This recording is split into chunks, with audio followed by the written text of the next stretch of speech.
Parliament చేసిన చట్టం దేశంలోని చాలా రాష్ట్రాల్లో అమలవుతున్నది. మరి తెలంగాణలో ఎందుకు అమలు కావట్లేదు? ప్రతి ఏడాది లక్షల రూపాయలు చెల్లిస్తూనే ఉంటావా, లేదంటే రాజ్యాంగం ఇచ్చిన హక్కును అమలు చేయాలని డిమాండ్ చేస్తామా? అందుకే హైదరాబాద్ పేరెంట్స్ మేల్కొన్నారు. రైట్ టు ఎడ్యుకేషన్ యాక్ట్ అమలుకు గొంతెత్తుతున్నారు. రండి, ఫీజుల దోపిడీని ఖతం చేద్దాం, మన పిల్లల భవిష్యత్తును తీర్చిదిద్దుదాం. చలో ఇందిరా పార్క్. తీన్మార్ మల్లన్నగా నేను వస్తున్నా. మరి ఫీజులు కట్టలేక అవస్థ పడుతున్న తల్లిదండ్రులారా, మీరు వస్తున్నారా? ఒక్కరోజు రండి. ఏప్రిల్ 26, 2026న ఉదయం 11 గంటలకు కలుద్దాం. మన హక్కు మనం సాధించుకుందాం. జై తెలంగాణ.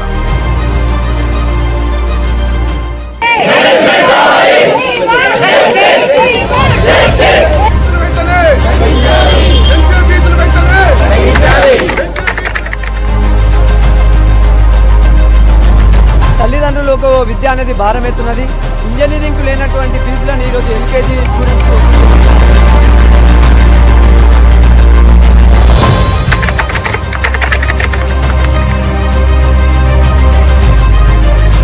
ప్రైవేట్ దోపిడీని కట్టడి చేయడానికి, పేదవాడి విద్యను అందించడానికి 2009లో విద్యా హక్కు చట్టం తీసుకొచ్చుకున్నాం సార్. Right to education. ఇప్పటి వరకు తెలంగాణ రాష్ట్రం అసలు ఈ చట్టాన్ని ఇంప్లిమెంట్ చేయాలి.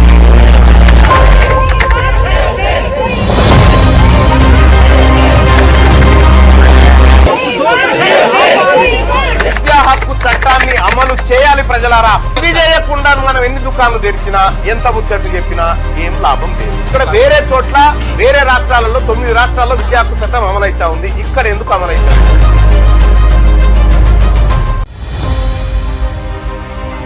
ప్రైవేటు స్కూళ్లలో పిల్లలను చదివిస్తున్న తల్లిదండ్రులారా, మీకు ఈ విషయం తెలుసా? తెలంగాణ రాష్ట్రంలో ఒక్క ఏడాదికి ఈ కార్పొరేట్ స్కూళ్ళు, కాలేజీలు ఎంత పెద్ద దందా చేస్తున్నాయో తెలుసా? ఎన్ని వేల కోట్ల ఫీజులు మీ వద్ద గుంజుతున్నారో తెలుసా? 90,000 కోట్లు. అవును, అక్షరాల 90,000 కోట్లు. 9 తర్వాత 11 సున్నాలు. ఈ డబ్బంతా ఎవరిది? ఆటో నడుపుకునే డ్రైవర్ అన్నది, కూరగాయలు అమ్ముకునే చిరు వ్యాపారిది, సామాన్య ఉద్యోగిది, కూలీ నాలి చేసుకుని బ్రతికే పేదవాళ్ళ సొమ్మే. అంటే అది మన సొమ్మే. ఉచితంగా అందాల్సిన విద్యను వ్యాపారంగా మార్చింది ఎవరు? తెలంగాణలో 11,689 ప్రైవేట్ స్కూళ్లు ఉన్నాయి. అందులో 37,43,893 మంది పిల్లలు చదువుతున్నారు. ఇందులో మీ పిల్లవాడు కూడా ఉన్నాడు కదా. ఈ ప్రైవేట్ స్కూళ్లు, కాలేజీలు 70% రాజకీయ నాయకులవే. మీ పిల్లలు ప్రైవేట్ స్కూళ్లలో కూడా ఫ్రీగా చదువుకోవచ్చని right to education act section 12C(1) చెప్పిందన్న విషయం మీకు తెలుసా? ఈ విషయం మీకు తెలియకుండా దాచింది ఎవరో కాదు, మన రాజకీయ నాయకులే. ఎందుకంటే వాళ్ళ విద్యా వ్యాపారాలు దెబ్బతిట్టాయని. భారత పార్లమెంట్ చేసిన చట్టం దేశంలోని చాలా రాష్ట్రాల్లో అమలవుతున్నది. మరి తెలంగాణలో ఎందుకు అమలు కావట్లేదు? ప్రతి ఏడాది లక్షల రూపాయలు చెల్లిస్తూనే ఉంటావా, లేదంటే రాజ్యాంగం ఇచ్చిన హక్కును అమలు చేయాలని డిమాండ్ చేస్తామా? అందుకే హైదరాబాద్ పేరెంట్స్ మేల్కొన్నారు. రైట్ టు ఎడ్యుకేషన్ యాక్ట్ అమలుకు గొంతెత్తుతున్నారు. రండి, ఫీజుల దోపిడీని ఖతం చేద్దాం, మన పిల్లల భవిష్యత్తును తీర్చిదిద్దుదాం. చలో ఇందిరా పార్క్. తీన్మార్ మల్లన్నగా నేను వస్తున్నా. మరి ఫీజులు కట్టలేక అవస్థ పడుతున్న తల్లిదండ్రులారా, మీరు వస్తున్నారా? ఒక్కరోజు రండి. ఏప్రిల్ 26, 2026న ఉదయం 11 గంటలకు కలుద్దాం. మన హక్కు మనం సాధించుకుందాం. జై తెలంగాణ.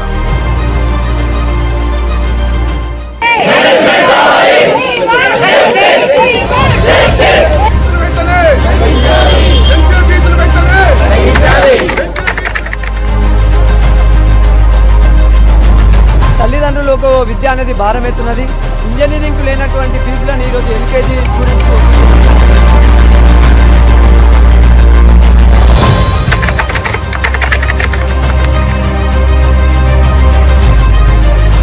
ప్రైవేట్ దోపిడీని కట్టడి. హాయ్, హలో, నమస్తే, welcome to morning news. Siddhagouna Sudarshan. తీన్మర్మల మిత్రుడు, క్యూన్యూస్ ప్రేక్షకులకి, తీన్మర్మల అభిమానులకి వెల్కమ్. ఇక ఆర్టీఆర్ ప్రెజెంట్స్ మార్నింగ్ న్యూస్ స్వాగతం. మొత్తం మీద ఏపీలో ఒక సరికొత్త నిర్ణయం తీసుకుంది అక్కడ ఆంధ్రప్రదేశ్ ప్రభుత్వం. ఎందుకంటే పోలీసుల సంక్షేమం కోసం, పోలీసుల యొక్క బాగోగుల కోసం వాళ్ళకు ఒక 2 రోజులన్నా సంతోషంగా ఉండాలి ఎక్కువ శాతం అని చెప్పేసి ఒక నిర్ణయం తీసుకుంది. నిజంగా కూడా పోలీస్ ఉద్యోగం అంటే బయటనేమో ఇట్లా డ్రెస్ వేసుకుని అట్లా ఇట్లా వెళ్తే గంభీరంగా కనిపిస్తాం, కానీ వాళ్ళ బాధలు అన్నీ ఉన్నాయి. విషయం ఏంటంటే వాళ్ళకు పండుగ లేదు, పబ్బం లేదు, ఏది లేదు. మొత్తం మీద సెలవులు రద్దు అంటే రద్దు, సెలవులు ఉన్నాయి వాళ్ళకు. యాక్చువల్గా వాళ్ళకు ప్రత్యేకంగా సెలవులు ఉండే, సెలవులు ఉండే సెలవులు కట్ చేసేసి డ్యూటీకి పోవంటే డ్యూటీకి పోవాల్సిందే. అత్యవసర పరిస్థితుల్లో ఎప్పుడు నైట్ లేదు, పగలు లేదు, ఎప్పుడైనా రాత్రి 12 గంటలకు 2 గంటలకు ఫోన్ చేసేసి రా అంటే రావాల్సిందే. ఇట్లా పోలీసులు మొత్తం కూడా రకరకాలుగా ఇబ్బందులు పడుతూ ఉంటారు. అయితే ఇబ్బందులు పడుతున్నటువంటి నేపథ్యంలో ఏపీ ప్రభుత్వం ఒక నిర్ణయం తీసుకుంది. ఏమని? కనీసం ఒక 2 రోజులు అంటే వాళ్ళ వ్యక్తిగత జీవితానికి కేటాయించేలా వాళ్ళకు సెలవులు ఇవ్వాలని చెప్పేసి ఆంధ్రప్రదేశ్ ప్రభుత్వం నిర్ణయం తీసుకుంది. ఏమని? పోలీసుల బర్త్డేకి, అంటే ఇక్కడ కానిస్టేబుల్ నుంచి అక్కడ ఐపీఎస్ ఆఫీసర్ వరకు పోలీసుల బర్త్డే రోజు, ఆ తర్వాత పెళ్లి రోజు, ఈ 2 రోజులు సెలవులు ఇవ్వాలని చెప్పేసి నిర్ణయం తీసుకుంది ఏపీ ప్రభుత్వం.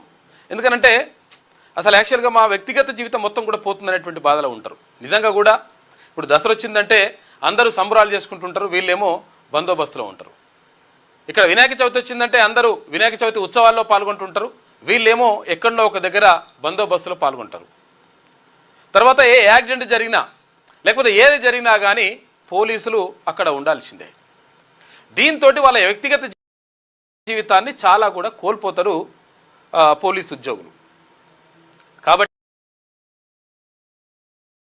ఇక్కడ కానిస్టేబుల్ నుంచి ఐపీఎస్ ఆఫీసర్ దాకా బర్త్డే రోజు సెలవులు ఇవ్వాలని చెప్పేసి అక్కడ ఏపీ ప్రభుత్వం నిర్ణయించింది. అది తర్వాత బర్త్డే రోజుతో పాటు పెళ్లి రోజు కూడా, ఎందుకంటే కుటుంబ సభ్యులు కూడా ఇంపార్టెంట్ కదా. ఇక్కడ హోమ్ మినిస్టర్ ఒప్పుకోదు. అట్లయితే నువ్వు పెళ్లి రోజు నాడు కూడా నువ్వు డ్యూటీకి పోతా అంటే ఎట్లా అని చెప్పేసి ఇక్కడ హోమ్ మినిస్టర్తో పరిశాన్ ఉంటుంది. కాబట్టి ఇక్కడ పెళ్లి రోజు తర్వాత బర్త్డేకి ఈ 2 రోజులు తప్పనిసరిగా సెలవు ఇవ్వాలని చెప్పేసి ఏపీ ప్రభుత్వం నిర్ణయించింది. ఒకవేళ ఆ రోజు సెలవు తీసుకోకపోతే ఆ తర్వాత రోజు లేకపోతే మరుసటి రోజు ఏదో ఒక రోజు సెలవు ఇవ్వాలని చెప్పేసి కూడా భావిస్తూ ఉంది. నిజంగా చెప్పాలంటే నిజంగా పోలీసులు అంటే మనము బయటకు కనిపించేది వేరు, పాపం చాలామంది జీవితాల్లో చాలా బాధ ఉంటుంది. ఎందుకంటే కుటుంబ సభ్యులతో వాళ్ళు ఎక్కువగా గడిపేటువంటి అవకాశం ఉండదు. ఎందుకంటే పండుగలు పబ్బాలు అప్పుడు ఇంకా ప్రధానంగా సో అందరింటికి చుట్టాలు వస్తే వీళ్ళింటికి కూడా చుట్టాలు వస్తారు. చుట్టాలు వచ్చిండే కానీ ఈయన పోలీసు వాళ్ళు లేడీ పోలీస్ అయినా లేకపోతే జెంట్ అయినా వాళ్ళు బయట ఉంటారు. పాపం వాళ్ళ బందోబస్తులో లేకపోతే వాళ్ళ విధి నిర్వహణలో ఉంటారు. కాబట్టి పోలీసులకు 100% ఇంకా అసలు యాక్చువల్గా వాళ్ళకు వెసులుబాట్లు కల్పించాలి. తర్వాత మంచి పోలీస్ ఆఫీసర్లు చాలామంది ఉంటారు పాపం. అందుకనే వాళ్ళు ఉన్నారు కాబట్టి సమాజంలో శాంతి భద్రతలు కంట్రోల్లో ఉన్నాయి. ఎవరో కొంతమంది ఎవరో ఒకరిద్దరు అట్లా ఇట్లా ఉండొచ్చు, కానీ మ్యాక్సిమం మంచి ఆఫీసర్లే ఉంటారు. మంచి ఎక్కడ కింది కానిస్టేబుల్ నుంచి ఎస్ఐ, తర్వాత సిఐ, తర్వాత ఇట్లా ఏఎస్ఐ, ఇట్లా మొత్తం కూడా అందరూ కూడా అంకితభావంతో పనిచేస్తున్న వాళ్ళు చాలామంది ఉంటారు. కాబట్టి వాళ్ళకి 100% ఏపీ ప్రభుత్వం తీసుకున్నటువంటి నిర్ణయం మంచిది. కాబట్టి తెలంగాణ ప్రభుత్వం కూడా దీనిపైన ఆలోచన చేయాలి. వాళ్ళకు పెళ్లి రోజు తర్వాత బర్త్డే రోజు సెలవు ఇచ్చేటువంటి ప్రతిపాదన చూడాలి. వారాంతం సెలవులు అన్నారు, వారాంతం సెలవులు వాళ్ళకు గ్యారంటీ లేదు, మళ్ళీ ఉంటుంటాయి లేకపోతే లేదు. అట్లా అంటే గ్యారంటీ ఈరోజు సండే సెలవు ఉంటుంది, అందరికి సెలవు ఉంటుంది, కానీ వాళ్ళకు ఉండదు సెలవు. ఒక్కొక్క రోజు కొన్ని తీసుకుంటారు అట్లా. కాబట్టి వాళ్ళకు అవన్నీ కూడా కల్పించాల్సిన అవసరం ఉన్నది. తర్వాత ఏవైతే బెనిఫిట్స్ రావాలనో చాలామంది సిలిండర్స్ రావట్లేదు. ఆ సిలిండర్ రాక పిల్లల ఫీజులు కట్టుకోవడానికి కూడా ఇబ్బంది అవుతుంది, చాలా ఖర్చు. ఆ సిలిండర్స్ కూడా విడుదలయ్యాలని చెప్పేసి పోలీసులు కోరుతూ ఉన్నారు. కాబట్టి ఇంకా తర్వాత రకరకాల పోలీసులు మళ్ళా అంటే అందరూ కూడా హోంశాఖ కిందికే వస్తారు. కాకపోతే ఏంటంటే మళ్ళీ ఒక్కొక్కరిది సివిల్ వేరే, తర్వాత ఏఆర్ వేరే, తర్వాత టీజీఎస్పీ వేరే, ఇట్లా ఒక్కొక్కటి ఒక్కొక్క రకంగా మొత్తం కూడా విభజించి ఉన్నాయి. కాబట్టి ఏక్ పోలీస్ అని చెప్పి గతంలో కేసీఆర్ చెప్పిండు చేయలేదు, అవతల పడ్డాడు. తర్వాత పోలీసులకు అంటే ఆ బెనిఫిట్స్ ఇచ్చే విషయంలో కూడా ప్రభుత్వాలు నిర్ణయాలు తీసుకోవాలి. నిజంగా కూడా ఒక నాయకుడికి రక్షణ కల్పించాలంటే ఒక నాయకుడు దర్జాగా ప్రజల్లోకి వెళ్ళాలంటే గొడవలు ఇవన్నీ కూడా జరుగుతూ ఉంటే మారణహోమాలు జరుగుతూ ఉంటే వాటిని అన్నింటినీ అడ్డుకోవాలంటే పోలీసులు కీలక పాత్ర వహిస్తారు. కాబట్టి పోలీసులకు 100% రక్షణ కల్పించాల్సిన అవసరం ఉన్నది. తర్వాత వాళ్ళకు కొంతవరకు వెసులుబాటు కల్పించి ఇటువంటి సెలవులు ఇవ్వాల్సిన అవసరం కూడా ఉంది. తెలంగాణ ప్రభుత్వం కూడా ఈ విషయాన్ని దృష్టిలో ఉంచుకొని 2 రోజులు సెలవులు ఇస్తే పోయేది ఏం లేదు. అందరి బర్త్డే ఒక్కరోజు ఏమి ఉండదు. పోలీస్ స్టేషన్లో అందరూ ఉంటే ఒకవేళ 20 మంది ఉంటే 20 మంది బర్త్డే ఒక్కరోజు ఏమి ఉండదు. కాబట్టి అట్లా సెలవులు ఇస్తే వాళ్ళు కూడా కొంతవరకు సంతోషంగా ఉంటారు. కాబట్టి అది కూడా ప్రతిపాదనని ప్రభుత్వం కూడా ఆలోచిస్తే మంచిగా ఉంటుంది. అది పోలీసులకు సంబంధించి అయితే ఇక ఏది డీలిమిటేషన్ పైనే మొత్తం కూడా దేశవ్యాప్తంగా చర్చ జరుగుతూ ఉంది. ఏది నియోజకవర్గాల పునర్విభజన. ఈ నియోజకవర్గాల పునర్విభజన ద్వారా దక్షిణాది రాష్ట్రాలకు అన్యాయం జరుగుతుందని చెప్పేసి ఇక్కడ ముఖ్యమంత్రి రేవంత్ రెడ్డి అన్ని ఒక 5 రాష్ట్రాల ముఖ్యమంత్రులకు తర్వాత ప్రధానమంత్రికి కూడా లేఖ రాసిండు. తర్వాత అక్కడ తమిళనాడు ముఖ్యమంత్రి స్టాలిన్ ఏమంటుండంటే ఒకవేళ దక్షిణాదికి అన్యాయం జరిగితే మహిళా బిల్లుకు మేము ఓకే, మహిళా బిల్లుకు సపోర్ట్ చేస్తాం, కానీ దక్షిణాదికి అన్యాయం జరిగితే మాత్రం ఎట్టి పరిస్థితుల్లో అగ్నిగుండంగా మారుతుంది. తమిళనాడులో ప్రతి పౌరుడు కూడా రోడ్డు మీదకి వచ్చి మొత్తం కూడా రస్తారోకలు ధర్నాలు చేస్తారు, చాలా దారుణంగా ఉంటుందని చెప్పేసి ముఖ్యమంత్రి చెప్తున్నాడు. కాబట్టి మరి ఏం చేస్తారు, ఏం కథ, దక్షిణాది రాష్ట్రాలకు అన్యాయం జరుగుతుందా, లేకపోతే ఈ హైబ్రిడ్ ముఖ్యమంత్రి రేవంత్ రెడ్డి చెప్తున్నట్టుగా హైబ్రిడ్ అనేటువంటి ఆ ప్రతిపాదన తీసుకుంటారా, లేదంటే జనాభా ప్రాతిపదికనైతే తీసుకునే అవకాశం లేదు. తీసుకుంటే మాత్రం ఇంకా డెఫినెట్గా ఒక చీలిక వచ్చేటువంటి అవకాశం ఉంటుంది దక్షిణాదికి ఉత్తరాదికి సంబంధించి. కాబట్టి అదైతే లేదు. మరి అది కాకుండా ఏమంటున్నారు ఇప్పుడు 50% సీట్లు పెంపు అని చెప్పేసి అంటున్నారు. మరి 50% సీట్లు పెంచుతారా, ఏం నిర్ణయం తీసుకుంటారనే దానిపైన ఒక చర్చ మాత్రం జరుగుతూ ఉంది దేశవ్యాప్తంగా. ఇక 16, 17, 18వ తేదీల్లో ఈ 3 రోజులల్లో ఇక ఎంత 15 ఆల్రెడీ, రేపు ఎల్లుండి 3 రోజులు పాటు ఈ మహిళా బిల్లు పైన తర్వాత నియోజకవర్గాల పునర్విభజన పైన చర్చ జరిగి ఆ బిల్లును పాస్ చేసుకునే ప్రయత్నం చేస్తూ ఉంది ప్రభుత్వం. అందుకని అన్ని పేపర్లో యాడ్ కూడా ఇస్తున్నారు. ప్రధానమంత్రి పేరుతోటి, నారీ శక్తి పేరుతోటి, వందన్ పేరుతోటి యాడ్లు ఇస్తూ ఉన్నారు. మొత్తం మీద ఏం జరిగినప్పటికీ ఒక రకంగా మహిళలకు రిజర్వేషన్లు దక్కడం మంచిదే, కానీ అందులో ఓబీసీ మహిళలు ఉండాలనేటువంటి ప్రతిపాదన కూడా పెడితే మంచిగా ఉంటుంది. లేకపోతే మరి ఏం చేస్తారో చూడాలి. ఇప్పుడైతే ఇదొకటి నడుస్తూ ఉంటే ఇదొకటి అంటున్నారు. తర్వాత ఇంకొకటి ఏంటంటే ప్రధానమంత్రి నరేంద్ర మోడీ ఒక సంచలన నిర్ణయం తీసుకునేటువంటి అవకాశం ఉందని కూడా అంటున్నారు. అంటే మరికొన్ని రోజుల్లో ఏ నిర్ణయం తీసుకుంటారు, ఇప్పుడు ఎవరికెంతో వాళ్ళకంత వాట అనేటువంటి నినాదం నడుస్తుంది కదా. ఒకవేళ ఇది బలపడి ఒకవేళ ప్రభుత్వానికి వ్యతిరేకమైతే అవకాశం ఉంటుంది కదా, ఎన్డీఏ ప్రభుత్వానికి అటు బీజేపీకి. కాబట్టి అది కాకుండా బీసీలకు 50% రిజర్వేషన్ ఇవ్వాలనేటువంటి ప్రతిపాదన కూడా పెట్టాలని, అంటే ఏది చట్టసభల్లో పెట్టాలని కూడా ప్రతిపాదిస్తున్నట్టుగా తెలుస్తూ ఉంది. నిజంగా ఒకవేళ ఆ నిర్ణయం తీసుకుంటే మాత్రం డెఫినెట్గా ప్రధానమంత్రి నరేంద్ర మోడీకి తర్వాత కేంద్ర ప్రభుత్వానికి 100% ప్రజలు ఆ వైపు వెళ్ళిపోతారు. కాబట్టి మరి ఎటువంటి నిర్ణయం తీసుకుంటారనే విషయం కూడా చూడాలి. ఇక ఇదొకటి ఇటుంటే ఇక్కడ ఏది హార్ముజ్ జలసంధికి సంబంధించి ఏది ఇరాన్, ఇజ్రాయెల్, అమెరికా యుద్ధానికి సంబంధించి మరొకసారి మొన్న పాకిస్తాన్లో చర్చలు జరిగితే చర్చలు ఫెయిల్ అయిపోయినాయి. అమెరికా ఉపాధ్యక్షుడు వెళ్ళిపోయాడు. ఇటు తర్వాత ఇది parliament speaker, Iran parliament speaker ఆయన కూడా వెళ్ళిపోయి చర్చలు అయితే ఫెయిల్ అయిపోయినాయి. ఏంది, వీళ్ళు పెట్టిన ప్రతిపాదనలు వాళ్ళకి నచ్చలే, వాళ్ళు పెట్టిన ప్రతిపాదనలు వీళ్ళకి నచ్చలే, కాబట్టి వెళ్ళిపోయినరు. మళ్ళొకసారి చర్చలు పెట్టాలి. ఏది అది పాకిస్తాన్లో పెట్టాలన్నా లేకపోతే ఇంకొక చోట పెట్టాలన్నా, జెనీవాలో పెట్టాలన్నా అని చెప్పేసి చర్చలు జరుగుతూ ఉన్నాయంట. నిజంగా మరి ఎక్కడ జరిగినా కానీ ఒక రకంగా యుద్ధం ఆగిపోతే మంచిగా ఉంటుంది. యుద్ధం ఇంకా కూడా కొనసాగితే మాత్రం ఇంకా మానవాళికి అంటే ప్రపంచానికి నష్టం జరిగేటువంటి అవకాశం ఉంటుంది. కాబట్టి మరి ఏం చేస్తారు ఏం కథనే చూడాలి. నిన్న అమెరికా అధ్యక్షుడు డొనాల్డ్ ట్రంప్ మన ప్రధాని నరేంద్ర మోడీకి ఫోన్ చేసిండట. ఫోన్ చేసి 40 నిమిషాలు మాట్లాడిండు. ఈ 40 నిమిషాలు మాట్లాడిన దాంట్లో ఈ పశ్చిమాసియా దేశాలకు సంబంధించినటువంటి అంశం కానీ, యుద్ధ పరిస్థితులపైన కానీ, శాంతి గురించి కానీ ఇవన్నీ కూడా చర్చలు జరిగినట్టుగా తెలుస్తూ ఉంది. మరి ఎటువంటి నిర్ణయం తీసుకుంటారో ఏం కథ అనేది చూడాలిగా. అమెరికా అధ్యక్షుడి పైన ఆధారపడి ఉంటుంది, ఇక్కడ ఇరాన్ వాళ్ళ పైన కూడా ఆధారపడి ఉంటుంది. దానికి సంబంధించి ఇంకా చాలా విషయాలని మనం మాట్లాడుకుందాం. మార్నింగ్ న్యూస్లో ముందుగా వెలుగు దినపత్రిక చూద్దాం. ఇంకా ఫస్ట్ వార్త ఇదే చేసినట్టున్నారు. ఏపీ పోలీసులకు బర్త్డే, మ్యారేజ్ డేకి సెలవు ఇస్తారట. మంచి పని చేస్తున్నారు నిజంగా కూడా ఏపీ ప్రభుత్వం. తెలంగాణ ప్రభుత్వం కూడా ఈ నిర్ణయాన్ని తీసుకుంటే మంచిగా ఉంటుంది. చిన్న విషయం అది, కాకపోతే అంటే పోలీసుల జీవితాల్లో సంతోషం ఇస్తుంది. కుటుంబ సభ్యులతో ఒకరోజు గలిపినట్టు ఉంటుంది. ఇక్కడ మ్యారేజ్ డేకి పాపం ఇస్తే వారాంతాలు లేకుండా పనిచేస్తున్న పోలీసుల పుట్టినరోజు, పెళ్లి రోజులకు ఏపీ ప్రభుత్వం సెలవులు ప్రకటించింది. ఈ మేరకు డీజీపీ హరీష్ కుమార్ గుప్తా మంగళవారం సర్క్యులర్ జారీ చేశారు. కానిస్టేబుల్ స్థాయి నుంచి ఉన్నతాధికారుల వరకు అందరికీ ఈ సెలవులు వర్తిస్తాయని, వీటిని ప్రత్యేక సెలవులుగా పరిగణించాలని పేర్కొన్నారు. ఇక సిబ్బంది తమ పుట్టినరోజు లేదా వివాహ వార్షికోత్సవానికి ముందే సంబంధిత స్టేషన్ హౌస్ ఆఫీసర్ అంటే ఎస్హెచ్ఓ ఉంటాడు కదా, ఎక్కడ ఎస్హెచ్ఓ ఒక దగ్గర ఎస్ఐ ఉంటాడు, ఒక దగ్గర సిఐ ఉంటాడు, ఒక దగ్గర ఏసీపీ ఉంటాడు. ఇట్లా ఎస్హెచ్ఓకి కానీ లేదా పై అధికారులకు కానీ సమాచారం అందించి సెలవును పొందాలని సూచించారు. ఒకవేళ అత్యవసర విధుల్లో ఉండాల్సి ఉంటే, ఒకవేళ అప్పటికప్పుడు బాగా మొత్తం ఉద్రిక్తతలు ఉండే పరిస్థితులు బాగాలేవనుకుంటే ఆ తర్వాత తీసుకోవచ్చంట. విధుల్లో ఉండి ఆ రోజు సెలవు తీసుకోకపోతే దానిని తర్వాత రోజు వాడుకునే వెసులుబాటు కూడా కల్పిస్తున్నట్లు పేర్కొన్నారు. ఈ సెలవులు పోలీసుల పనితీరును మెరుగుపరచడమే కాకుండా వారిలో నూతనోత్సాహాన్ని నింపుతాయని ఆ శాఖ ఉన్నతాధికారులు చెప్తున్నారు. దీనిపై ఏపీ రాష్ట్ర వ్యాప్తంగా పోలీస్ వర్గాల్లో హర్షం వ్యక్తమవుతా ఉంది. ఏపీలో చేసిన మంచి పనే. ఏపీలో ఈ ఆర్టీసీ వాళ్ళని కూడా తీసుకుపోయి ప్రభుత్వంలో విలీనం చేసిండ్రు, అక్కడ కూడా అది కూడా మంచి జరిగింది. ఇక్కడ ఆర్టీసీ సమస్యలు పట్టించుకోవాలి, ఆర్టీసీ వాళ్ళ కార్మికులు మొత్తం కూడా 22 తారీఖు నుంచి మొత్తం సమ్మెకు దిగుతా అంటున్నారు. సమ్మెకు దిగుతా అంటే బస్సులు అంది బంద్. మరి పరిస్థితి ఏమైతుందని చూడాలి. ప్రభుత్వం దీనిపైన వాళ్ళతో చర్చలు జరిపి ఆ కార్మిక సంఘాలను పునరుద్ధరించడం, తర్వాత ఈ ప్రభుత్వంలో కలిపేటువంటి ప్రతిపాదనను కూడా తీసుకోవడం. ఈ ఎలక్ట్రిక్ బస్సులలో మొత్తం కూడా ఏది ప్రైవేట్ వాళ్ళని పెడుతున్నారట, ఏది ప్రైవేట్ డ్రైవర్లను ప్రైవేట్ వాళ్ళని పెట్టేసి ఆ కండక్టరే ఉండడిగా, దాంతో ఆర్టీసీ కార్మికులు తగ్గిపోతున్నటువంటి ఆందోళన వ్యక్తం అవుతుంది. అదొకటి.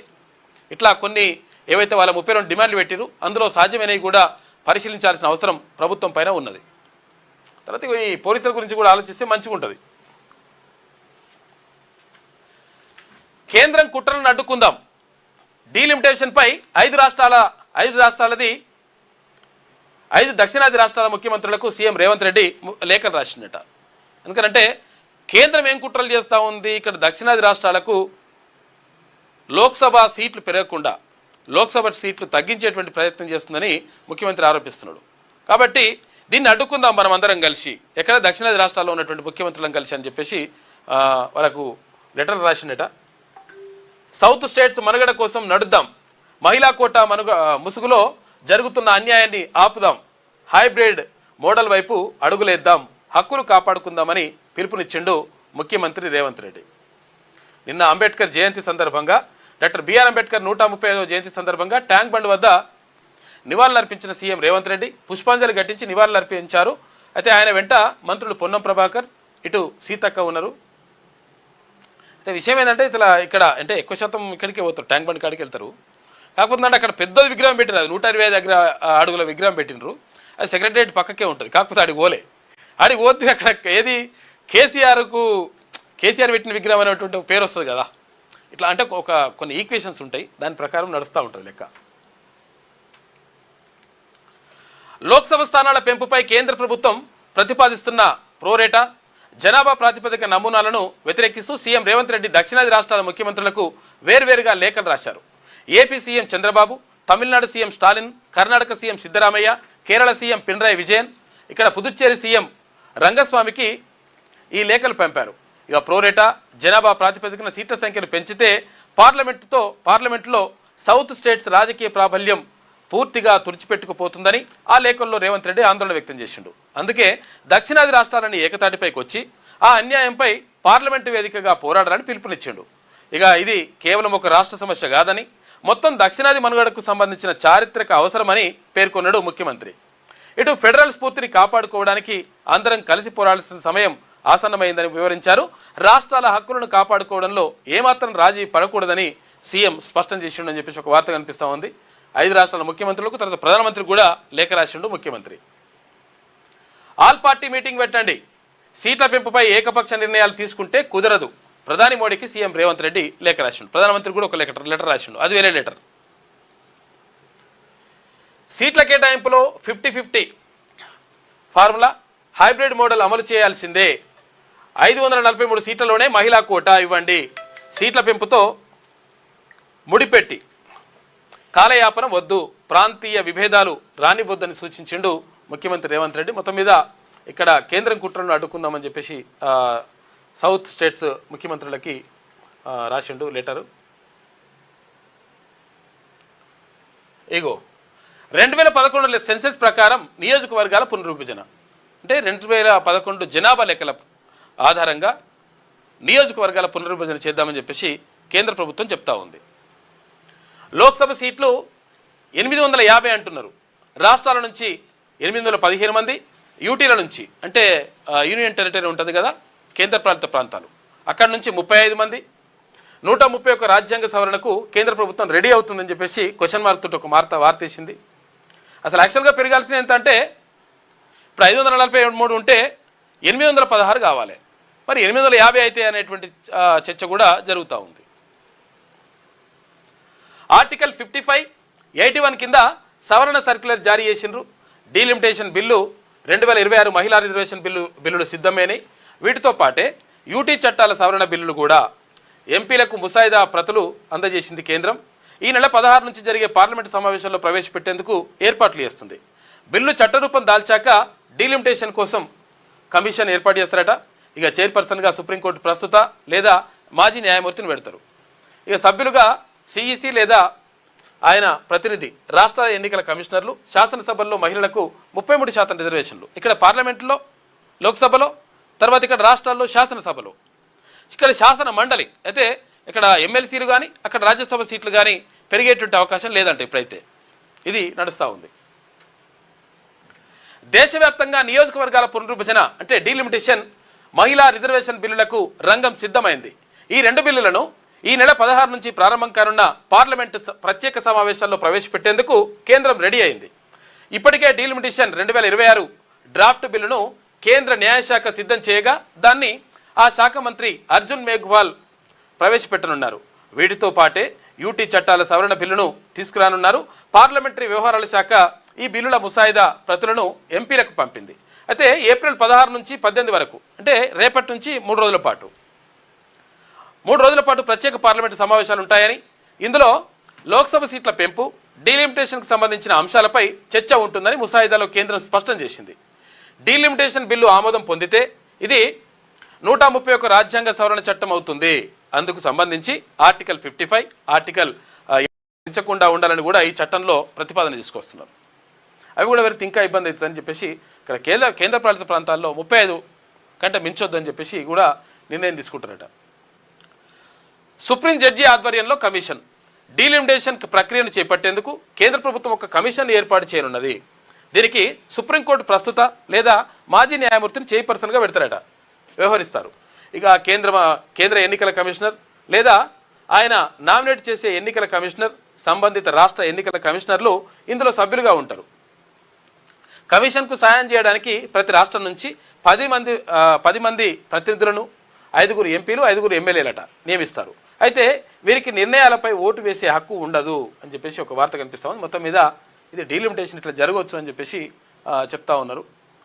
మరి ఏం జరుగుతుంది, ఏం కథ, ఏ నిర్ణయం తీసుకుంటారు, రేపు ఎల్లుండి 3 రోజులు తెలిసిపోతుంది. ఫస్ట్ అయితే మహిళా బిల్లును పెడతారంట, ఆ తర్వాత ఇప్పుడు ఇది డీలిమిటేషన్ రెండు ఒక్కసారి పెడతారేమో. ఇక హైదరాబాద్లో లండన్ వర్సిటీ క్యాంపస్ అంట, ఇక్కడ ఫ్యూచర్ సిటీలో యూనివర్సిటీ ఆఫ్ లండన్ తన ఆఫ్ షోర్ క్యాంపస్ను ఇక హైదరాబాద్లో ఏర్పాటు చేయనుంది. నగరంలో ప్రపంచ స్థాయి మౌలిక సదుపాయాలు, కాస్మోపాలిటన్ సంస్కృతి, అగ్రశ్రేణి సాఫ్ట్వేర్ కంపెనీలు ఉండడాన్ని దృష్టిలో ఉంచుకొని ఇంటర్నేషనల్ క్యాంపస్ ఏర్పాటు ముందుకు వచ్చిందని చెప్పేసి ఒక వార్త కనిపిస్తూ ఉంది. ఫ్యూచర్ సిటీలో కాదు, మామూలుగా హైదరాబాద్లో తీసుకొస్తారట. అప్పులతో సేవింగ్స్ నిల్లంట. ఏమైంది, ఎందుకు అప్పులు అయినాయి? కరోనా టైంలో బాగా అప్పులు అయిపోయినాయి. ఎందుకంటే బయటకు పోయి పని చేసుడు లేదా, ఉన్నదే తినాలి, సపరేట్గా వండాలి. కాబట్టి దీంతో అప్పులు ఎక్కువ అయిపోయినాయి అంట. ఈ అప్పులు ఎక్కువైతే ఏమవుతుంది, ఇప్పుడు సేవింగ్స్ ఏవైతే ఆదా చేసి పక్కకు పెట్టాలనుకుంటారో, కూడబెట్టాలనుకుంటామో ఆ కూడబెట్టే పరిస్థితి లేకుండా పోతుంది. ఎందుకంటే ఈ అప్పులు కడుతుంది కదా, సరిపోతున్నాయి. అది పరిస్థితి ఉందంట. కరోనా సంక్షోభం తర్వాత ఇండియాలో కుటుంబాల అప్పుల భారీగా పెరిగిపోయాయి. ఫలితంగా సేవింగ్స్ తగ్గిపోయినాయి. ఇక హోమ్ లోన్లు, పర్సనల్ లోన్లు, క్రెడిట్ కార్డు ఖర్చులు భారీగా పెరిగాయి. కుటుంబాలు అప్పులు తీసుకోవడం ఏడాదికి 44.6% చొప్పున పెరిగిందంట. అప్పులే తీసుకుంటారు కాబట్టి ఇక్కడ సేవింగ్స్ ఏం లేకుండా అయిపోయినాయి. కోల్కతాకు 4వ ఓటమి. ఐపీఎల్లో కోల్కతా పరాజయాల పరంపర కొనసాగుతూనే ఉంది. ఇక్కడ మంగళవారం జరిగిన లీగ్ మ్యాచ్లో 32 రన్స్ తేడాతో చెన్నై సూపర్ కింగ్స్ చేతిలో ఓటమి పాలైంది. ఇక చెన్నై 20 ఓవర్లలో 192 స్కోర్ చేయగా కోల్కతా 20 ఓవర్లలో 7 వికెట్లు కోల్పోయి 160 రన్స్ చేసి ఓడిపోయింది. ఇక్కడ స్టాలిన్ అంటా ఉండు, సౌత్కు అన్యాయం జరిగితే భారీ ఉద్యమం తప్పదని చెప్పేసి అంటున్నాడు. దక్షిణాది రాష్ట్రాలకు అన్యాయం చేస్తే సీట్ల పెంపులో కానీ ఇంకే విషయంలో కానీ అన్యాయం చేస్తే ఊరుకోమని చెప్పేసి స్టాలిన్ వార్నింగ్ ఇస్తున్నాడు. డీలిమిటేషన్పై కేంద్రానికి స్టాలిన్ హెచ్చరిక అని చెప్పేసి ఒక వార్త కనిపిస్తూ ఉంది. తమిళనాడులో ప్రతి కుటుంబం రోడ్డెక్కుతుంది.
కరెంటు పోయింది, కరెంటు పోయి ఇదంతా బాధ తిప్పలు. ఎందుకంటే ఎండాకాలం మండుతుంది కదా. ఇగో అదే వారుతున్నది ఇక్కడ. మంగళవారం మంట 24 జిల్లాల్లో.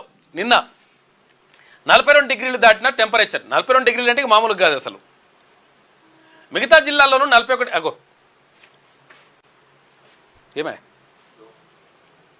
ఈ దోమతో కూడా పరిచయం ఉంది. మిగతా జిల్లాల్లోనూ 41 డిగ్రీలకు పైగా నమోదు. హైదరాబాద్లో తొలిసారిగా 40 డిగ్రీల పైన 40 డిగ్రీలు దాటిపోయింది. ఏది టెంపరేచర్.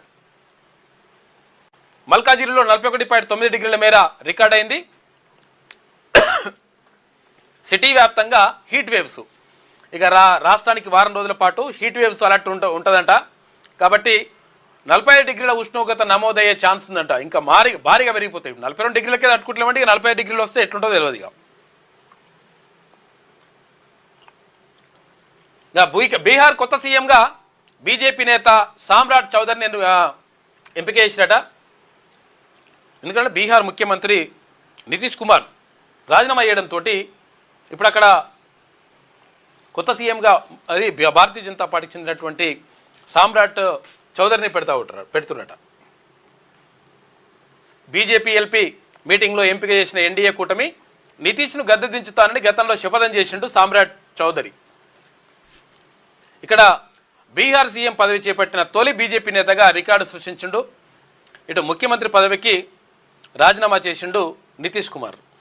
చాలామంది ఏమనుకుంటారంటే రాజ్యసభ సభ్యుడు ఉంటే, లోక్సభ సభ్యుడు, రాజ్యసభ సభ్యుడు ఏది ఉన్నా కానీ, ఎమ్మెల్యే ఉన్నా కానీ ముఖ్యమంత్రి కావాలనుకుంటారు. కానీ నా ముఖ్యమంత్రి పదవి వదిలిపెట్టేసి నేను రాజ్యసభకు పోతా అని చెప్పేసి నితీష్ కుమార్ చెప్తా ఉన్నాడు. అట్లా కొత్త ముఖ్యమంత్రిని పెడుతున్నాడు. ఛత్తీస్గఢ్ వేదాంత పవర్ ప్లాంట్లో పేలుడు జరిగిందట. పాపం నిన్న 13 మంది చనిపోయినరు, 21 మందికి తీవ్ర గాయాలైనాయి. ఛత్తీస్గఢ్లోని వేదాంత పవర్ ప్లాంట్లో మంగళవారం బాయిలర్ ట్యూబ్ పేలడంతో 13 మంది కార్మికులు చనిపోగా 21 మంది గాయపడ్డారు. ఇంకా బాయిలర్ ట్యూబ్ పేలుడు దాటికి ప్లాంట్ లోపల దట్టమైన పొగ కమ్మేయడంతో కార్మికులు ప్రాణభయంతో పరుగులు తీసిండ్రు. దీంతో తొక్కిసలాట జరిగిందట. ఈ ఘటనలో 3 అక్కడికక్కడే చనిపోగా మరో 7 ఆసుపత్రిలో చికిత్స పొందుతూ చనిపోయారు. గాయపడిన వారిలో 15 మంది పరిస్థితి అత్యంత విషమంగా ఉందట. పాపం దారుణం అసలు. రేపు మళ్ళా అమెరికా ఇరాన్ మధ్య మళ్ళీ చర్చలు ఉంటాయంట. ఇస్లామాబాద్ లేదా జెనీవాలో జరిగే ఛాన్సు. దౌత్య వర్గాల నుంచి సమాచారం అందిందని చెప్పేసి ఏపీ వార్తా సంస్థ చెప్తా ఉంది. ఇది ఇంటర్నేషనల్ వార్తా సంస్థ. అది బంత్ ఇప్పుడు ఇరాన్ కోర్టులోనే ఉంది అని చెప్పేసి జేడీ వాన్స్ అంటుండు. ఎవరు? అమెరికా ఉపాధ్యక్షుడు. ఇరాన్ పోర్టల్ నుంచి హర్ముద్ దాటిన 2 నౌకలు అని చెప్పేసి మన 15 నౌకలు అవతలు ఉండే. ఆ 15 నౌకలలో 2 వచ్చినాయట.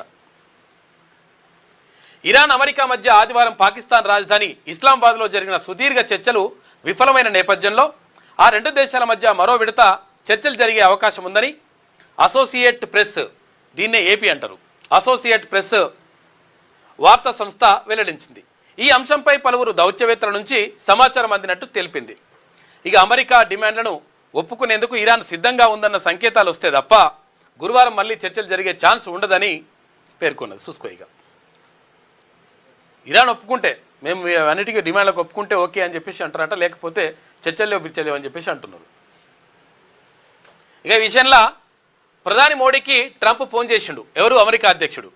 పశ్చిమాసియా ఉద్రిక్తతలు, ఇతర అంశాలపై 40 నిమిషాల పాటు చర్చలు జరిగినాయట. ఎవరికి? మన ప్రధాని నరేంద్ర మోడీకి, తర్వాత అమెరికా అధ్యక్షుడు డొనాల్డ్ ట్రంప్కు. ఇరాన్తో యుద్ధం మొదలయ్యాక రెండోసారి ఫోన్ చేసిండు అమెరికా ప్రెసిడెంట్. పశ్చిమాసియాలో శాంతికి జిన్పింగ్ 4 ప్రతిపాదనలు చేసినట. జిన్పింగ్ ఎవరు? ఇక్కడ చైనా అధ్యక్షుడు. బతుకు బతకనివ్వు, జియో జీనోదో అంటారు కదా, అట్లా బతుకు బతకనివ్వు సూత్రం కొనసాగించాలని హితవు. మనం బతకాలా, పక్కోని బతకనియాలని. యుఎస్ రూల్స్ ఖచ్చితంగా పాటించాలని సూచన. ఇరాన్ పోర్టుల దిగ్బంధం ప్రమాదకర చర్య అని చెప్పేసి చైనా అంటా ఉంది.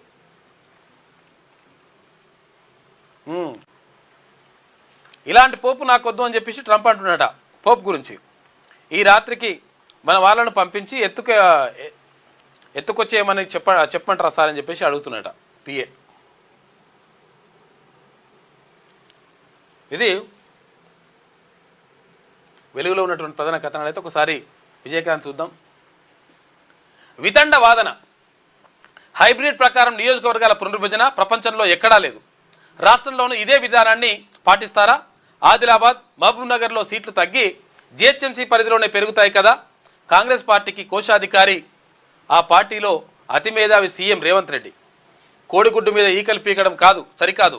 తెలుగు ప్రజలను బంట్రోతులుగా చూసింది కాంగ్రెస్ పార్టీయే. ఉపరాష్ట్రపతి పదవులు చేపట్టిన వాళ్ళు దక్షిణాది వాళ్ళు కాదా? రాహుల్ యూపీ వదిలి కేరళకు రాలేదా అని చెప్పేసి కేంద్ర మంత్రి కిషన్ రెడ్డి మండిపడ్డాడంట. నిన్న అంబేద్కర్ జయంతి సందర్భంగా ముఖ్యమంత్రి తర్వాత అక్కడ మంత్రి అడ్లూరు లక్ష్మణ్ వాళ్ళందరూ కలిసి పూలమాల వేస్తూ ఉన్నారు.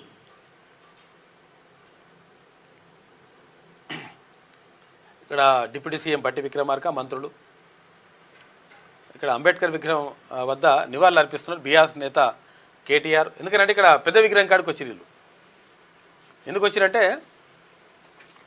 పెద్ద విగ్రహం కాడ అంటే మేము కట్టించామని చెప్పడానికి ఎక్కడికక్కడ అంబేద్కర్ జయంతి సందర్భంగా అన్ని పార్టీలు కూడా, ఇక్కడ భారతీయ జనతా పార్టీ అధ్యక్షుడు రామచంద్రరావు అందరూ కూడా నివాళులు అర్పించారు. డీలిమిటేషన్ మహిళల కోట, పార్లమెంట్లో రేపు 3 బిల్లులు తర్వాత బిల్లులపై విపక్షాలు తీవ్ర అభ్యంతరం వ్యక్తం చేసినాయి.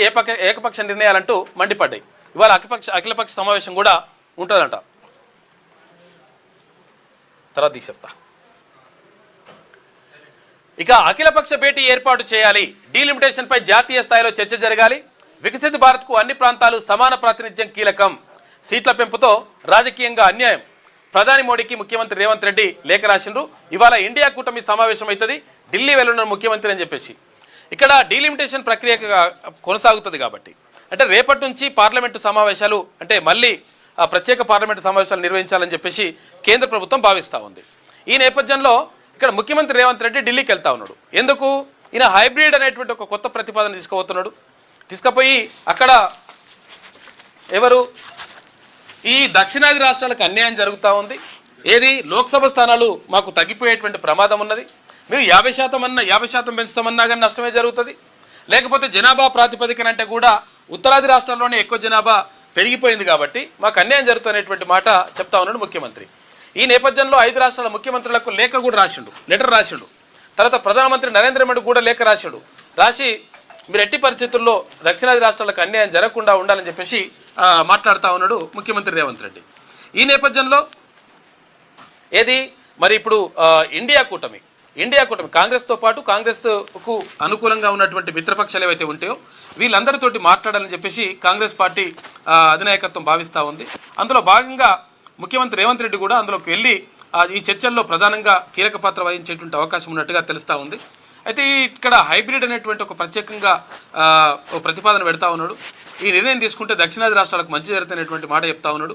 ఏది జిఎస్డిపి తర్వాత ఇక్కడ ఉన్నటువంటి ఏవైతే 50% ఇక్కడ 50% ఇవి పెంచడం ద్వారా ఇక్కడ ఉన్నటువంటి సీట్లు ఏవైతే ఉంటాయో అంటే ఇప్పుడు మన తెలంగాణలో 17 ఎంపీ లోక్సభ స్థానాలు ఉన్నాయి. ఇవి ఇప్పుడు ఒకవేళ వాళ్ళ ప్రకారం తీసుకుంటే అంటే 50% పెంచితే 25, 26 అవుతాయి. ఒకవేళ ఇప్పుడు ముఖ్యమంత్రి రేవంత్ రెడ్డి చేసినటువంటి ప్రతిపాదన ప్రకారం తీసుకుంటే 28 కానీ 32 కానీ 28 నుంచి 32 అయ్యేటువంటి అవకాశం ఉంటుందంట.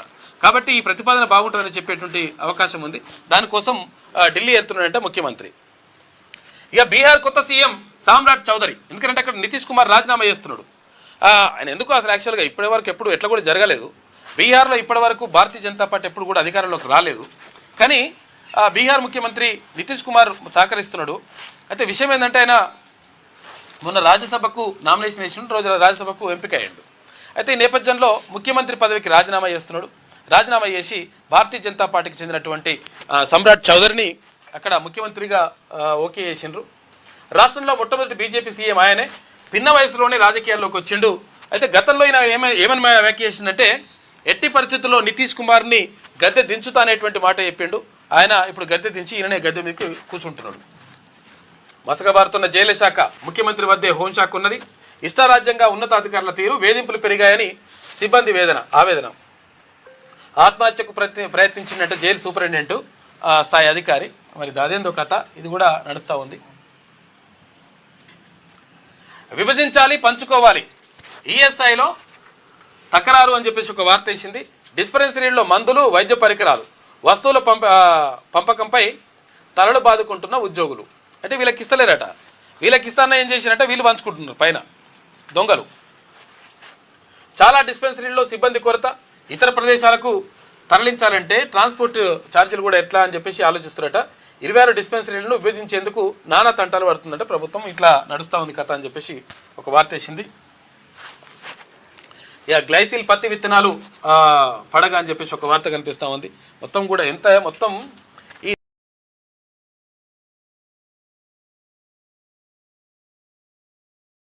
నకిలీ విత్తనాలతోటి రకరకాలుగా రైతులు ఇబ్బందులు పడుతూ ఉంటారు. 6 నెలలు కష్టపడి ఆ పంట పండిద్దాం అనుకుంటే ఈ లంగా కొడుకులు ఏం చేస్తారంటే అసలు పైసలు బరాబర్ పైసలు తీసుకుంటారు, తీసుకొని ఆ నకిలీ విత్తనాలు అంటగడతారు. అవి ఎక్కువ దిగుబడి రావాల్సినవి అసలు యాక్చువల్గా అది 10 పుట్లు వండాల్సినవి 4 పుట్లే వండేసరికి మొత్తం ఆగమాగం అవుతుంటుంది. ఇక్కడ పత్తి విషయంలో కూడా అట్లనే జరుగుతుంది. కాబట్టి దీనిపైన మరి ఏం చేస్తారో చూడాలి. సరిహద్దు జిల్లాల్లో యథేచ్ఛగా రవాణా జరుగుతూ ఉంది. ఏడాదిగా మారనున్న పంట భూములు అని చెప్పేసి దీన్ని వేస్తే ఒకవేళ పంట దిగుబడి ఒకవేళ ఎక్కువ ఉన్నా, ఒకవేళ అటు ఏమైనా అయినా కానీ మొత్తం కూడా ఎడారిగా మారిపోయే పరిస్థితులు ఉంటాయంట. తర్వాత ఇంకేంటంటే భూసారం కూడా మొత్తం తగ్గిపోయి నాశనం అవుతుందంట. అట్లా ఉన్నది. గ్లైసిల్ పత్తి విత్తనాలను ప్రభుత్వం నిషేధించింది. అయితే ఏంటట అంటూ వ్యాపారులు బీటీ అని పిలిచేటువంటి ఈ పత్తి విత్తనాలను మార్కెట్లో గుట్టు చప్పుడు కాకుండా అమ్ముతున్నారంట. అంతేకాదు ఈ సీజన్లో ఈ విత్తనాల వాడకం 30% వరకు పెరిగింది. మహారాష్ట్ర, ఆంధ్రప్రదేశ్, కర్ణాటక రాష్ట్రాల సరిహద్దుల నుంచి రాష్ట్రంలోకి భారీగా గ్లైసిల్ పత్తి విత్తనాలు అక్రమంగా రవాణా అవుతున్నాయట. దీంతో మొత్తం కూడా రైతులకు నష్టం జరుగుతూ ఉంది. మళ్ళీ భూసారం కూడా దెబ్బైనటువంటి పరిస్థితులు ఉన్నాయని చెప్పేసి ఒక వార్త వేసింది. ఇక డ్రాగన్ వార్నింగ్ ఏంటి? చైనా ఇరాన్తో ద్వైపాక్షిక సంబంధాల్లో అమెరికా జోక్యం వద్దు అని చెప్పేసి చైనా చెప్తుంది. హార్మోజ్ దిగ్బంధం సరికాదని చురకలు, అమెరికా ఆంక్షలను ధిక్కరించి జలసంధి దాటిన చైనా నౌకనంట. ఎందుకంటే వాళ్ళు నేను ఆపేస్తా అని చెప్పేసి ఇప్పుడు అమెరికా వచ్చిండు. ఇంతకుముందేమో ఇరానోడు నేను పోనీయానని ఇక్కడి నుంచి పంపియనియా, ఈ హార్మోజ్ జలసంధిని మూసేస్తా, నేను ఇష్టంలో పంపిస్తానన్నాడు. అయితే భారత్ కొంచెం మాకు మిత్ర దేశమే పర్లేదని చెప్పేసి కొన్ని నౌకలు పంపించిన తర్వాత అమెరికా తోటి ఇరాన్ చర్చలు విఫలమైనాక అట్టెట్లయితే నువ్వెట్లా పంపిస్తావు నాయన, నువ్వు టోల్ ఫీజు వసూలు చేస్తావా, వాళ్ళని కూడా మేము అడ్డుకుంటామని అమెరికా వాళ్ళు వచ్చిండ్రు. దీంతో ఇబ్బంది అవుతూ ఉంది. ఇటు చైనాకు, తర్వాత ఇక్కడ భారత్కి కానీ ఇక్కడ ఉన్నటువంటి పశ్చిమాసియా దేశాలకు ఇబ్బంది అవుతుంది. ఈ నేపథ్యంలో అట్లా కాదని చెప్పేసి డ్రాగన్ కూడా అంటే చైనా కూడా వార్నింగ్ ఇస్తూ ఉంది. లైబీరియా, కొమరోస్కు చెందిన మరో 2 నౌకలు కూడా బయటకు వచ్చినాయట హార్మోజ్ జలసంధి నుంచి. ఇది విజయక్రాంతిలో ఉన్నటువంటి ప్రధాన కథనం. అయితే ఒకసారి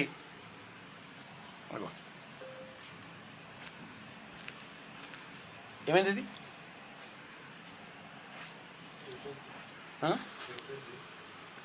రిఫ్రెష్ చేద్దాం.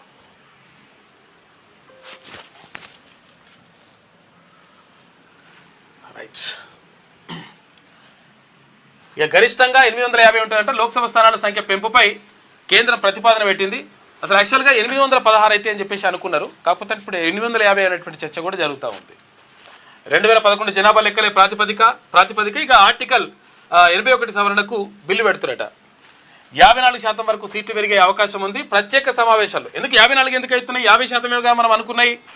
అయితే ఇక్కడ కేంద్రపాలిత ప్రాంతాల్లో ఉన్నాయి కదా, అవి అక్కడ కూడా 35 వరకు ఎంపీ సీట్లు అంటే లోక్సభ స్థానాలు పెంచాలని చెప్పేసి నిర్ణయం తీసుకునే అవకాశం ఉందంట. అందుకు ఈ 4% కూడా పెరిగే అవకాశం ఉంది. ఇక ప్రత్యేక సమావేశాల్లో ఆమోదానికి సిద్ధం. ఏ రాష్ట్రంలో ఖచ్చితంగా ఎన్ని పెరుగుతాయో తెలిసేది తర్వాతేనట. ప్రతి జనాభా లెక్కల తర్వాత అసెంబ్లీలో సీట్ల పెంపు ఉంటుందని చెప్పేసి ఒక వార్త కనిపిస్తూ ఉంది. మొత్తం మీద 816 అని చెప్పేసి అనుకున్నారు. 543 ఉన్నటువంటి ఏది లోక్సభ స్థానాలు 816 అని చెప్పేసి అనుకున్నారు. ఇప్పుడు 850 అవకాశం ఉందంట. ఇక దేశాభివృద్ధికి సహకరించే దక్షిణాదికి శిక్ష వేసినట్లే అని చెప్పేసి లోక్సభ సీట్లు 850కి పెంపు వివాదాస్పదం. పోరేటా విధానంలో పెంచితే సమతుల్యానికి ముప్పు, మా రాష్ట్రాలేవి అంగీకరించబోవు, దీనికంటే హైబ్రిడ్ మోడల్ మేలు, విస్తృత చర్చ ఏకాభిప్రాయంతోనే చేపట్టాలి, సీట్లు పెంచకుండా పునర్విభజన, మహిళా రిజర్వేషన్ అమలు చేస్తే మద్దతు. ప్రధాని మోడీకి సీఎం రేవంత్ రెడ్డి లేఖ రాసిండట. 5 రాష్ట్రాల ముఖ్యమంత్రులకు రాసిండు, తర్వాత ప్రధానమంత్రి కూడా రాసిండు. వ్యతిరేకిద్దాం, కలిసి రండి అని చెప్పేసి దక్షిణాది సీఎంలకు రేవంత్ లేఖ రాస్తే ఇక్కడ స్టాలిన్ కూడా ఒక ప్రతిపాదన పెట్టిండు. ఇక్కడ తమిళనాడు ముఖ్యమంత్రి ఏమన్నా, ఒకవేళ నిజంగా దక్షిణాది రాష్ట్రాలకు అన్యాయం జరిగితే మాత్రం డెఫినెట్గా అన్ని కుటుంబాలు కూడా రోడ్డు మీదకి వస్తాయనేటువంటి మాట కూడా చెప్పిండు. ఇక మహిళా రిజర్వేషన్లు అమల్లోకి వస్తే ప్రజాస్వామ్యం మరింత వికసితం, విధాన నిర్ణయాల్లో మహిళల పాత్రతో వికసిత్ భారత్కు బలం. ప్రధాని మోడీ స్పష్టీకరణ. దేశంలోని మహిళలకు బహిరంగ లేఖ రాసిండు ఆయన. వీళ్ళు ఆయనకు లేఖ రాస్తుంటే ఆయన మహిళలకు లేఖ రాస్తుంటే అన్నింటిలో పేపర్లలో కూడా యాడ్లు కూడా ఇస్తున్నారు. ఇక రాష్ట్రంలో 179కి పెరగనున్న అసెంబ్లీ నియోజకవర్గాలని చెప్పేసి ఒక వార్త కనిపిస్తూ ఉంది. ఎందుకంటే ఇప్పుడు 119 ఎమ్మెల్యే సీట్లు ఉన్నాయి, ఎమ్మెల్యేలు ఉన్నారు. 119 మంది ఉంటే 50% మెన్స్ ఏమవుతుంది? ఒకవేళ 120 అనుకుంటే 60 పెరుగుతాయి, 60 పెరిగితే 179 అవుతాయి. అట్లా అవుతుందంట. కొత్తగా 9 నుంచి 10 లోక్సభ స్థానాలు పెరిగే అవకాశం ఉందట. ఎందుకంటే ఇప్పుడు 17 ఉన్నాయి కాబట్టి 9 పెరుగుతాయా, 8 పెరుగుతాయా, 10 పెరుగుతాయా. ఇక రాజ్యసభ శాసన మండలి స్థానాల పెంపు లేనట్లే. ఎందుకంటే ఇప్పుడు ఎమ్మెల్సీలు కానీ తర్వాత ఇక్కడ రాజ్యసభ ఎంపీలు కానీ పెరిగే అవకాశం లేదంట. ఇవాళ ఢిల్లీకి సీఎం రేవంత్ రెడ్డి అంటే వెళ్తా ఉన్నాడు. ఇవాళ వెళ్ళి దీనిపైన చర్చ జరుగుతుందట. మహిళా రిజర్వేషన్లకు సంపూర్ణ మద్దతు ఇస్తామని చెప్పేసి మాజీ ముఖ్యమంత్రి కేసీఆర్ అంటున్నాడు. మహిళా రిజర్వేషన్లకు ఇస్తాం కానీ ఇక్కడ దక్షిణాది రాష్ట్రాలకు అన్యాయం జరిగితే మాత్రం ఎట్టి పరిస్థితుల్లో ఒప్పుకోమనేటువంటి మాట కూడా చెప్తున్నాడు. పునర్విభజన బిల్లు దక్షిణాదికి నష్టం కలిగించేలా ఉంటే ఒప్పుకోం, అందులోని అంశాలను బట్టి నిర్ణయం తీసుకుంటామని కేటీఆర్, హరీష్ రావులతోటి బరాస అధినేత కేసీఆర్ చెప్పిండట. అసెంబ్లీ సీట్లన్నీ హైదరాబాద్, రంగారెడ్డి జిల్లాల్లోనే పెంచేస్తారా? ఆదిలాబాద్, ఖమ్మంలో తగ్గిస్తారా? చేతనైతే సమర్థించండి, లేదంటే మౌనంగా ఉండండి. సీఎం రేవంత్ రెడ్డికి హైబ్రిడ్ ప్రతిపాదనపై కేంద్ర మంత్రి కిషన్ రెడ్డి కౌంటర్ ఇచ్చిండట. ఇక బీహార్లో భాజపా తొలి సీఎం సమ్రాట్ చౌదరి ఇవాళ ప్రమాణం చేయనున్న కమలం నేత. ఎన్డీఏ శాసనసభాపక్ష నేతగా ఏకగ్రీవంగా ఎన్నికయ్యిండు. ఇక సీఎం పదవికి రాజీనామా చేసిండు నితీష్ కుమార్. అక్కడ హార్మోజ్ ద్వైపాక్షిక ఒప్పందాలపై చర్చ. ఇక ప్రధాని మోడీకి ట్రంప్ ఫోన్ చేసినట్ట. ఇద్దరు నేతల మధ్య 40 నిమిషాల పాటు సంభాషణ జరిగింది. పశ్చిమాసియాలో ఇరాన్తో శాంతి చర్చలు విఫలమైన నేపథ్యంలో అమెరికా అధ్యక్షుడు డొనాల్డ్ ట్రంప్ మంగళవారం భారత ప్రధాని మోడీకి ఫోన్ చేసి మాట్లాడాడు. ఇక్కడ ఇరాన్పై యుద్ధం ప్రారంభమయ్యాక ప్రధాని మోడీతో అమెరికా అధ్యక్షుడు ఫోన్లో సంభాషించడం ఇది రెండోసారి. ఇక ఈ ఏడాదిలో మూడోసారి. అయితే ఇద్దరు నేతలు దాదాపు 40 నిమిషాల పాటు చర్చలు జరిపినట. మరి ఏం జరిగినాయి, ఏం కథ, అసలు యాక్చువల్గా యుద్ధం ఆపుతారా ఉంటుందా అని చెప్పేసి నిర్ణయం తీసుకోవాల్సిందే అమెరికా అధ్యక్షుడు, మరి అక్కడ ఇరాన్ వాళ్ళు. Quantum computer made in Amaravati IBM నుంచి వచ్చేసరికల్లా తయారు చేయాలి. ఐటీకి సిలికాన్ వ్యాలీ, ఇకపై క్వాంటమ్కి అమరావతి లక్ష్యం నిర్దేశించిన ఏపీ సీఎం చంద్రబాబు. ఇక ఎస్ఆర్ఎం యూనివర్సిటీ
ఇంకో కరెంటు పోతుంది మళ్ళీ అనేది ఇప్పుడు ఎండాకాలం స్టార్ట్ అయింది. ఎండాకాలం స్టార్ట్ అయిన తర్వాత కొంచెం మరి జాగ్రత్తగా ఉండాలి అధికారులు. కాకపోతే మళ్ళీ ఇప్పుడు 10 నిమిషాలకు ఒకసారి 15 నిమిషాలకు ఒకసారి కరెంటు పోతుంది. ఈ హైదరాబాద్ని ఇట్లా పోతే ఊళ్ళో ఎట్లుంటుందో పరిస్థితి అర్థం చేసుకోవచ్చు. మనం ఈ వార్తల్లోకి వెళ్తే ఫ్యూచర్ సిటీలో లండన్ వర్సిటీ క్యాంపస్ హైదరాబాద్లో కొలువు తీరనున్న తొలి విదేశీ యూనివర్సిటీ ఇదే అని చెప్పేసి ఒక వార్త కనిపిస్తూ ఉంది. తాత్కాలికంగా లేక్ వ్యూ గెస్ట్ హౌస్లో ఏర్పాటు చేస్తామని చెప్పేసి అంటున్నారు. లేక్ వ్యూ గెస్ట్ హౌస్లో ఏర్పాటు చేస్తారా, ఇంకో దగ్గర ఏర్పాటు చేస్తారా తర్వాత విషయం ఏంటంటే ఇక్కడ ఫార్మాసిటీ ఇక్కడ మహేశ్వరం కానీ లేకపోతే ఇక్కడ ఇబ్రహీంపట్నం నియోజకవర్గాల్లో ఫార్మాసిటీ అని చెప్పేసి తీసుకొచ్చింది గతంలో ఉన్నటువంటి బీఆర్ఎస్ ప్రభుత్వం. అప్పుడు కేసీఆర్ తీసుకొస్తే అక్కడ ఉన్నటువంటి రైతులందరూ కూడా ఈ ఫార్మాసిటీ తీసుకొచ్చి మా జీవితాలను నాయం చేస్తారా, మా భూములు గుంజుకుంటారా అని చెప్పేసి రైతులందరూ ఆందోళన వ్యక్తం చేస్తే ఆ తర్వాత ఎలక్షన్స్ వచ్చినాయి. ఎన్నికల ప్రచారానికి తర్వాత కాంగ్రెస్ నాయకులందరూ కూడా పోయినారు. తర్వాత మేము కూడా పోయినాం. అక్కడికి పోయినప్పుడు ఏమని చెప్పిండ్రు, కాంగ్రెస్ పార్టీ హామీ ఇచ్చింది. ఏమని, మీ భూములు ఎట్టి పరిస్థితుల్లో గుంజుకోము, బీఆర్ఎస్ ప్రభుత్వం ఉంటే అట్లా గుంజుకొని మీకు అన్యాయం చేస్తుంది కాబట్టి మీ భూములు మీకు ఇచ్చేస్తామనేటువంటి హామీ ఇచ్చింది కాంగ్రెస్ పార్టీ. అందులో చాలామంది ముఖ్య నాయకులందరూ కూడా అక్కడికి వచ్చి ఎన్నికల ప్రచారంలో పాల్గొన్నారు, మాట్లాడిన తర్వాత ఇప్పుడు సపోర్ట్ చేయకుంటే ఇప్పుడు మళ్ళీ గ్రీన్ ఫీల్డ్ హైవే పేరుతోటి మా భూములు పోతున్నాయని చెప్పేసి రైతులు వచ్చిండ్రు వాళ్ళు. అయితే విషయం ఏంటంటే ఈ ఫార్మాసిటీ పేరుతోటి మేము భూములు పోతున్నాయని చెప్పేసి అనుకుంటే మాకు భూములు పోవని చెప్పి మాకు హామీ ఇచ్చిండ్రు. ఇప్పుడేమో మళ్ళీ మా భూములు గుంజుకుంటామని చెప్పేసి అంటున్నారు. అంటే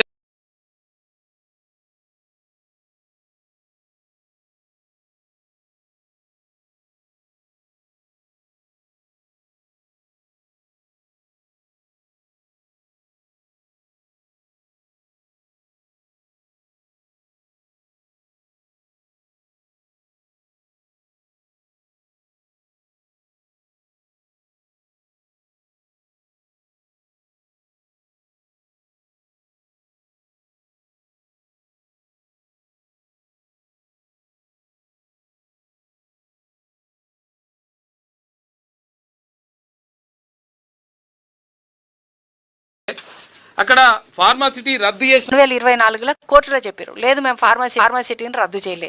ఆ జీవో ఇప్పటికీ ఉంది. మేము అడిగేది ఏంటంటే మీరు ఏదైతే మాట ఇచ్చారో ఆ మాట నిలబెట్టు. సిటీ కోసం మేము ఏదైతే ల్యాండ్ ఎక్విజిషన్ గురించి కోర్టులో కేసులు వేసినామో అందులో అవార్డులు రద్దయినాయి. ఇప్పుడు వచ్చిన వాళ్ళంతా కుర్మిద తండా, అందులో తీన్మన్ మల్లన్న గారు కూడా ఆ ఊర్లోకి వెళ్ళిరు, మీకు తెలుసు కదా. అయితే అక్కడ అవార్డులు రద్దయినాయి, కోర్టులో స్టే ఉంది, అన్నీ నడుస్తుండగా ఈ స్టే ఉండగా ఏమంటే ఇల్లీగల్గా గ్రీన్ ఫీల్డ్ హైవే అనుకుంటా వచ్చారు. ఇప్పుడు మీరు గ్రీన్ ఫీల్డ్ హైవే మీర్ఖాన్పేటలో కట్టుకుంటారా, కింది ఏరియాలో కట్టుకుంటారా, అది వేరే విషయం. ఇక్కడ ఖచ్చితంగా నేను మీకు ఆ కేసు నెంబర్ కూడా చెప్తా సార్, WP 70/2022 కూలీల కేసు. అంటే రిట్ పిటిషన్, అందులో స్టే ఉంది, ఎటువంటి డిస్పోజెస్ చేయకూడదు అని ఉంది. వీళ్ళందరికీ అవార్డులు రద్దయినాయి అంటే ఆర్డర్ కాపీ చూపిస్తే కూడా కలెక్టర్ మా ఇష్టం వచ్చినట్టు మేము చేసుకుంటాం అన్నట్టు మాట్లాడుతున్నారు. అంటే ఈ ప్రభుత్వం వచ్చినాక అసలు చట్టానికి ఎటువంటి విలువ లేకుండా, కోర్టులో ఇచ్చిన తీర్పులకు కూడా విలువ లేకుండా వాళ్ళు ఇష్టం వచ్చినట్టు ఇష్టారాజ్యంగా చేస్తారు.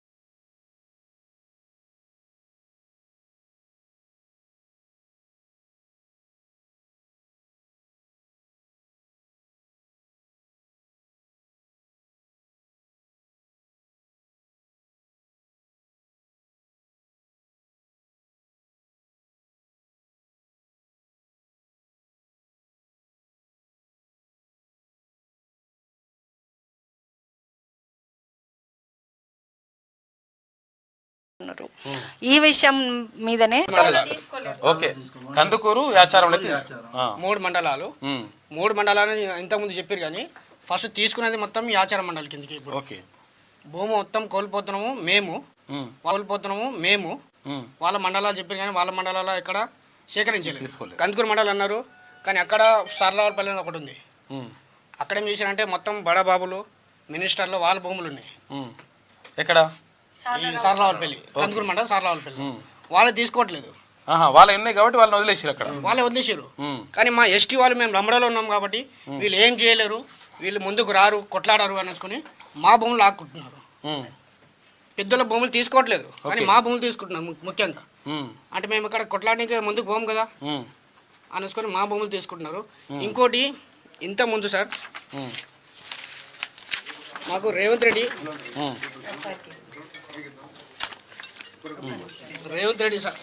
అప్పుడు పాదయాత్ర చేసినప్పుడు సీఎం సార్ పాదయాత్ర చేసినప్పుడు ఇగో మేమందరం మా ఎస్టీ వాళ్ళు ఇక్కడ గలెమిలాయించారు. అప్పుడు మీ ల్యాండ్ లో మేము అందరికన్నా ముందు ఉన్నాడు. మేము అధికారంలో వస్తే రాగానే అన్ని మీ భూములు మీకు ఫార్మసిటీ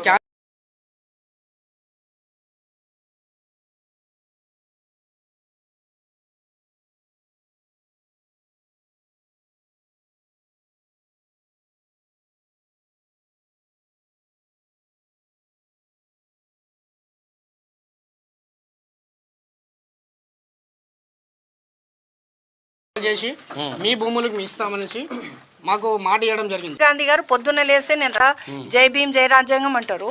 ఇక్కడ వచ్చి నిన్ననే అంబేద్కర్ జై భీమ్ జై రాజ్యాంగం అంటారు. ఇక్కడ వచ్చి నిన్ననే అంబేద్కర్ జయంతి సందర్భంగా మనం మాట్లాడుకోవాల్సింది ఆయన ఇచ్చిన హక్కులను కాలరాస్తూ ఈ ప్రభుత్వము పూర్తిగా చట్ట వ్యతిరేకమైన చర్యలు చేస్తున్నారు. ఏంటంటే కోర్టు స్టేను కూడా లెక్క చేయట్లేదు. కోర్టు ఇచ్చిన ఆర్డర్లు అంటే గౌరవ తెలంగాణ హైకోర్టు ఏం చెప్పినా మాకు లెక్క లేదు. ఏసీపీ డీసీపీ వాళ్ళ దగ్గర పెట్టి ఫెన్సింగ్ లేపించి మేము మీ భూములు ఎట్లన్నా గుంజుకుంటాం. మొన్న ఆర్డీఓ కూడా 40 మంది పోలీసులను తీసుకొచ్చి నేను డౌజర్ పెడతా, ముందు సాఫ్ చేస్తా, తర్వాత మాట్లాడుకోండి అంటే ఎంత అన్యాయము. ఈరోజు ప్రజాప్రభుత్వం తీసుకొస్తా, ప్రజాపాలన తీసుకొస్తా అని 7వ హామీ ఇచ్చిర్రు, గ్యారంటీ ఇచ్చిర్రు రేవంత్ రెడ్డి గారు. మరి ఇదేనా ఆయన చేసిన ప్రజాపాలన? ఇంకో విషయం, మాకు ఒకటే డిమాండ్, భూములు ఇడిచిపెట్టాలి. మీరు ఫార్మసిటీ ఏదైతే రద్దు చేస్తామన్నారో రద్దు చేయండి. మీరు ఇచ్చిన మాట ప్రకారం రైతులకు పూర్తి హక్కులు కల్పిస్తా. ఆన్లైన్ గత ప్రభుత్వంలో ఆన్లైన్ కట్ చేసిరండి, నిషేధిత జాబితాలు పెట్టిరు. వీళ్ళేమన్నారు, అప్పుడు మాతోటి కలిసి పాదయాత్ర చేసిరు, ఆన్లైన్ ఎక్కియాలి, నిషేధిత జాబితాలో పెట్టాలని చెప్పేసి మల్రెడ్డి రంగారెడ్డి గారు కానీ కోదండ రెడ్డి గారు కానీ వీళ్ళందరూ ముందుండి రైతులతో నిలబడ్డారు. మరి ఈరోజు అదే విషయం మేము ప్రశ్నిస్తుంటే మాకు చెయ్యండి అంటే లేదు మాతోటి కాదంటున్నారు, లేకపోతే మేము చెయ్యమని రకరకాల మాటలు చెప్తున్నారు. ఆ రోజు ఒప్పైనది, ఆ రోజు తప్పైనది, ఈ రోజు ఒప్పు అవుతుంది, ఆ రోజు ఒప్పైనది, ఈ రోజు తప్పు అవుతుంది. ఇది జరుగుతున్న విషయం. ఇది పచ్చి ఏమంటారంటే పూర్తిగా మోసపూరితంగా బిహేవ్ చేస్తున్నారు వీళ్ళు. ఆర్డీఓ గారు ఇంతకుముందు ఉన్న ఆర్డీఓ గారు వెంకటాచారిగూడంగా వాళ్ళు ఏం చెప్పారంటే, సరే మా తప్పు జరిగింది, మా వల్ల తప్పు జరిగింది అంటే ఆన్లైన్ కట్ చేశారు. రైతులు మాకు తెలియకుండా నైట్ అవార్డులు పాస్ చేసి మా పేరు మీద ఉన్న భూములు, పట్టా భూములు టీజీఐస్ కింద చేంజ్ చేసేసారు.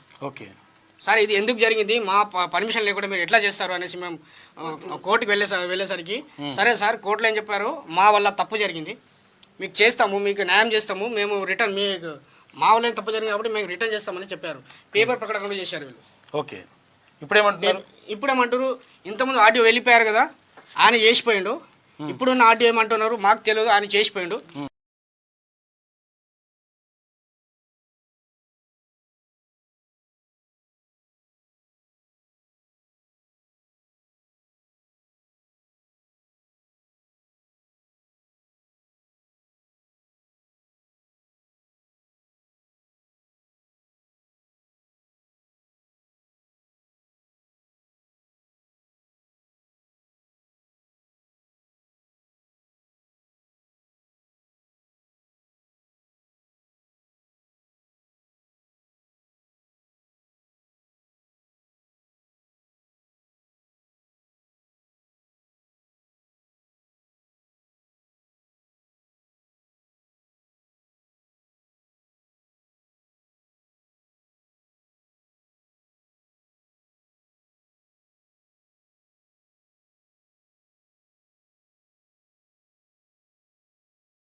మాకు చేయడానికి ఆనుకొని మా ఇంటికి ఆనుకొని పెన్షన్ ఇస్తున్నారు. విలేజ్ నుంచి ఫార్మసిటీకి తీసుకున్నటువంటి భూములను మా భూములు మాకు తిరిగి ఇచ్చేయాలని చెప్పేసి వాళ్ళు అడుగుతున్నారు.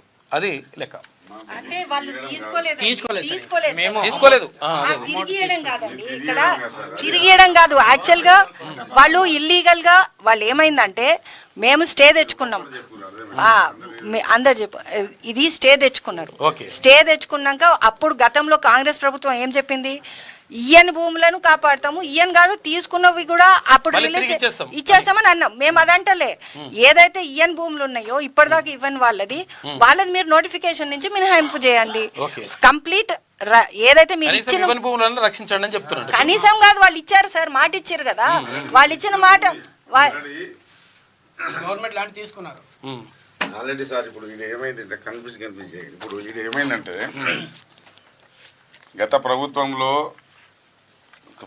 వాళ్ళు తెలంగాణ ఏర్పడ్డ తర్వాత ఉమ్మడి ఏపీ ఉన్నప్పుడు మాకు ఎలాంటి ఇబ్బంది లేదు మా దగ్గర నోటిఫికేషన్కి రాలేదు మాకు ఎలాంటి భూమి సమస్య కానీ ఇతర సమస్యలు కానీ లేవు తెలంగాణ తెచ్చుకున్నాం నాయన అని అందరం మా పిల్లలే చనిపోయి మా ఉద్యమ జీవితాలంతా సర్వనాశనం చేసి తెలంగాణ తెచ్చుకున్న తర్వాత ఆయన ఉమ్మడి కరీంనగర్ కానీ లేకుంటే అక్కడ మెదక్ కానీ అక్కడ ల్యాండ్కి యాక్వరేషన్ పోలేదు ఆయన మొత్తం మాకు హైదరాబాద్ సెంట్రల్ సిటీకి క్యాపిటల్ సిటీకి 35 కిలోమీటర్లు ఉన్న మా గిరిజన తండాలు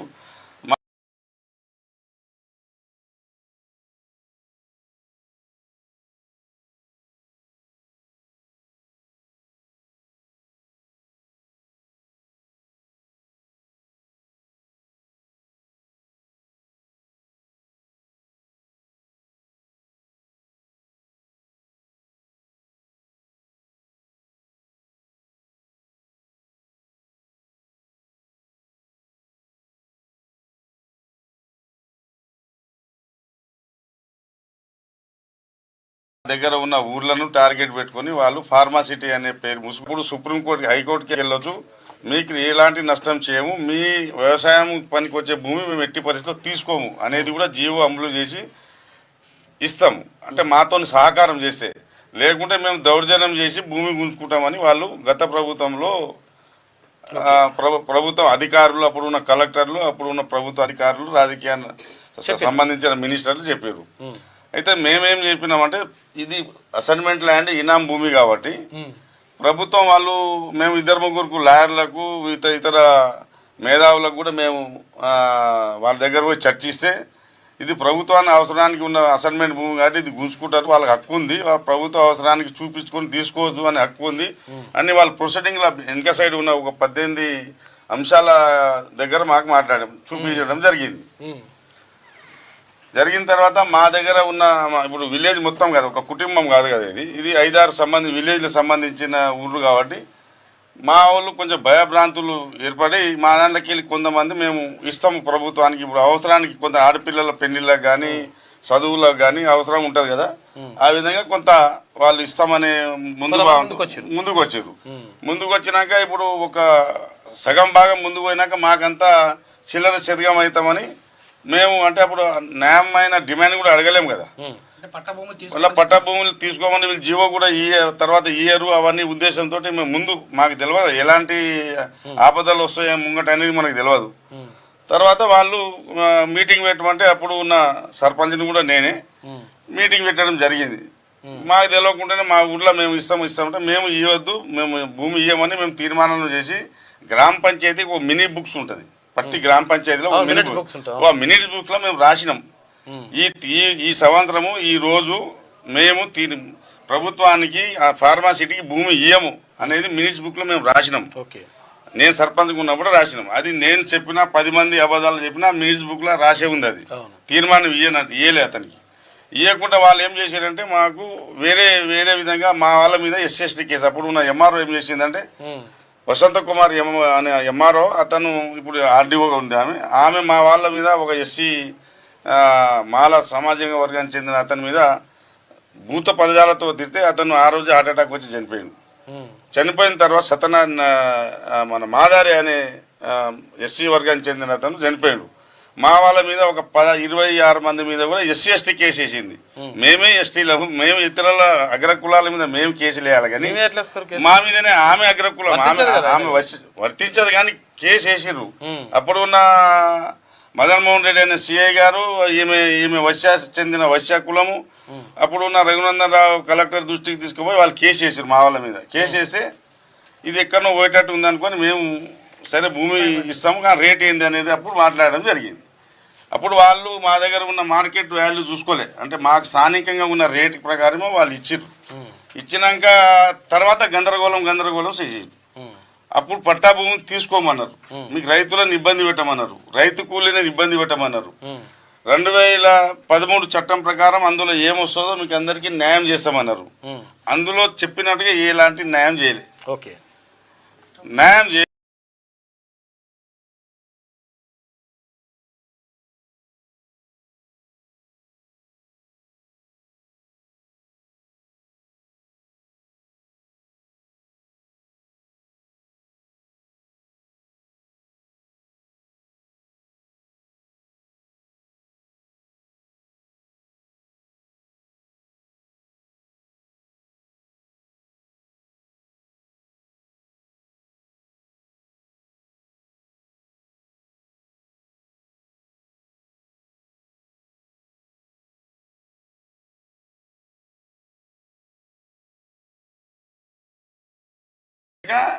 మమ్మలను భయభ్రాంతులను గురి 2000 మంది గిరిజనులు పోయినాం.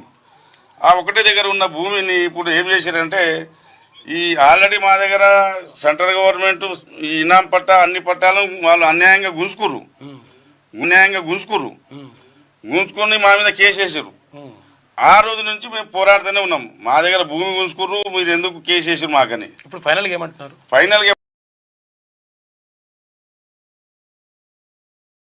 మీరు ఎందుకు కేసు వేసారు మాకని. ఇప్పుడు ఫైనల్గా ఏమంటున్నారు? ఏమంటున్నారంటే ఆ పట్టా ల్యాండ్ అనేది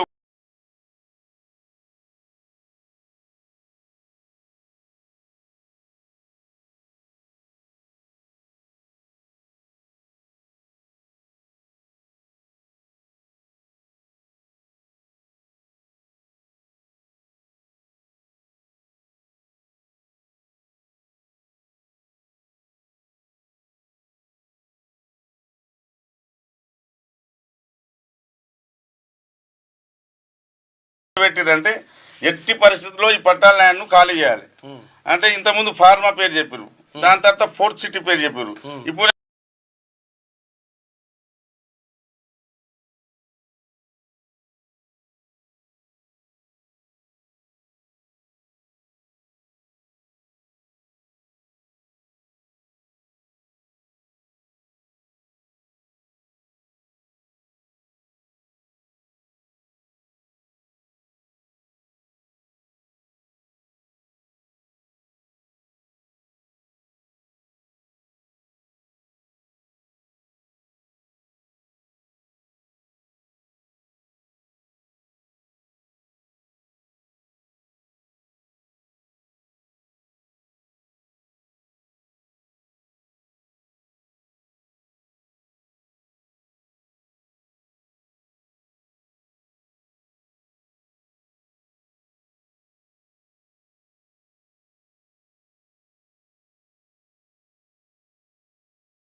అని ఇప్పుడున్న మినిస్టర్లు అయితే అందరు వచ్చారు.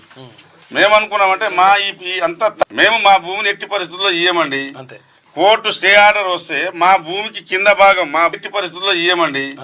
కోర్టు స్టే ఆర్డర్ వస్తే మా భూమికి కింద భాగం మా భూమికి ఆనుకోని గెట్టు భాగంలో కొంత రెడ్డిస్ల భూమి ఉంటది, వాళ్ళది ఆన్లైన్ ఉంది. మళ్ళీ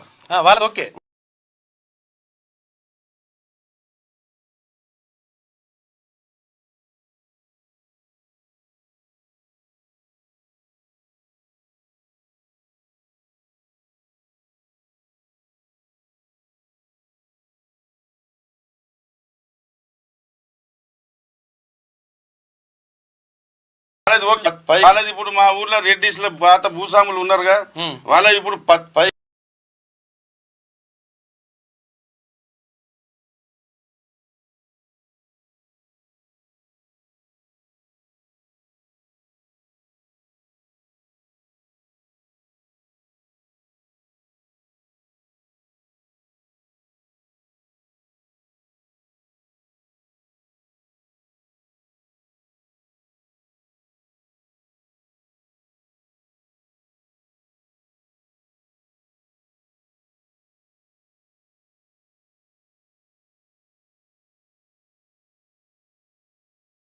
ఈడ కూడా భూముల కాడ కూడా ఈ కుల పోరాటాలు ఈ అవసరమా?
మా తాత బిడ్డలు అడగలేరు, తన ఒకరు అడిగినా కానీ నోరు లేదని ఊర్లు గాలికి మరుగైతే మాకు రాత్రికి 12 గంటలు దొంగతనం పడ్డట్టుగా రాత్రి 12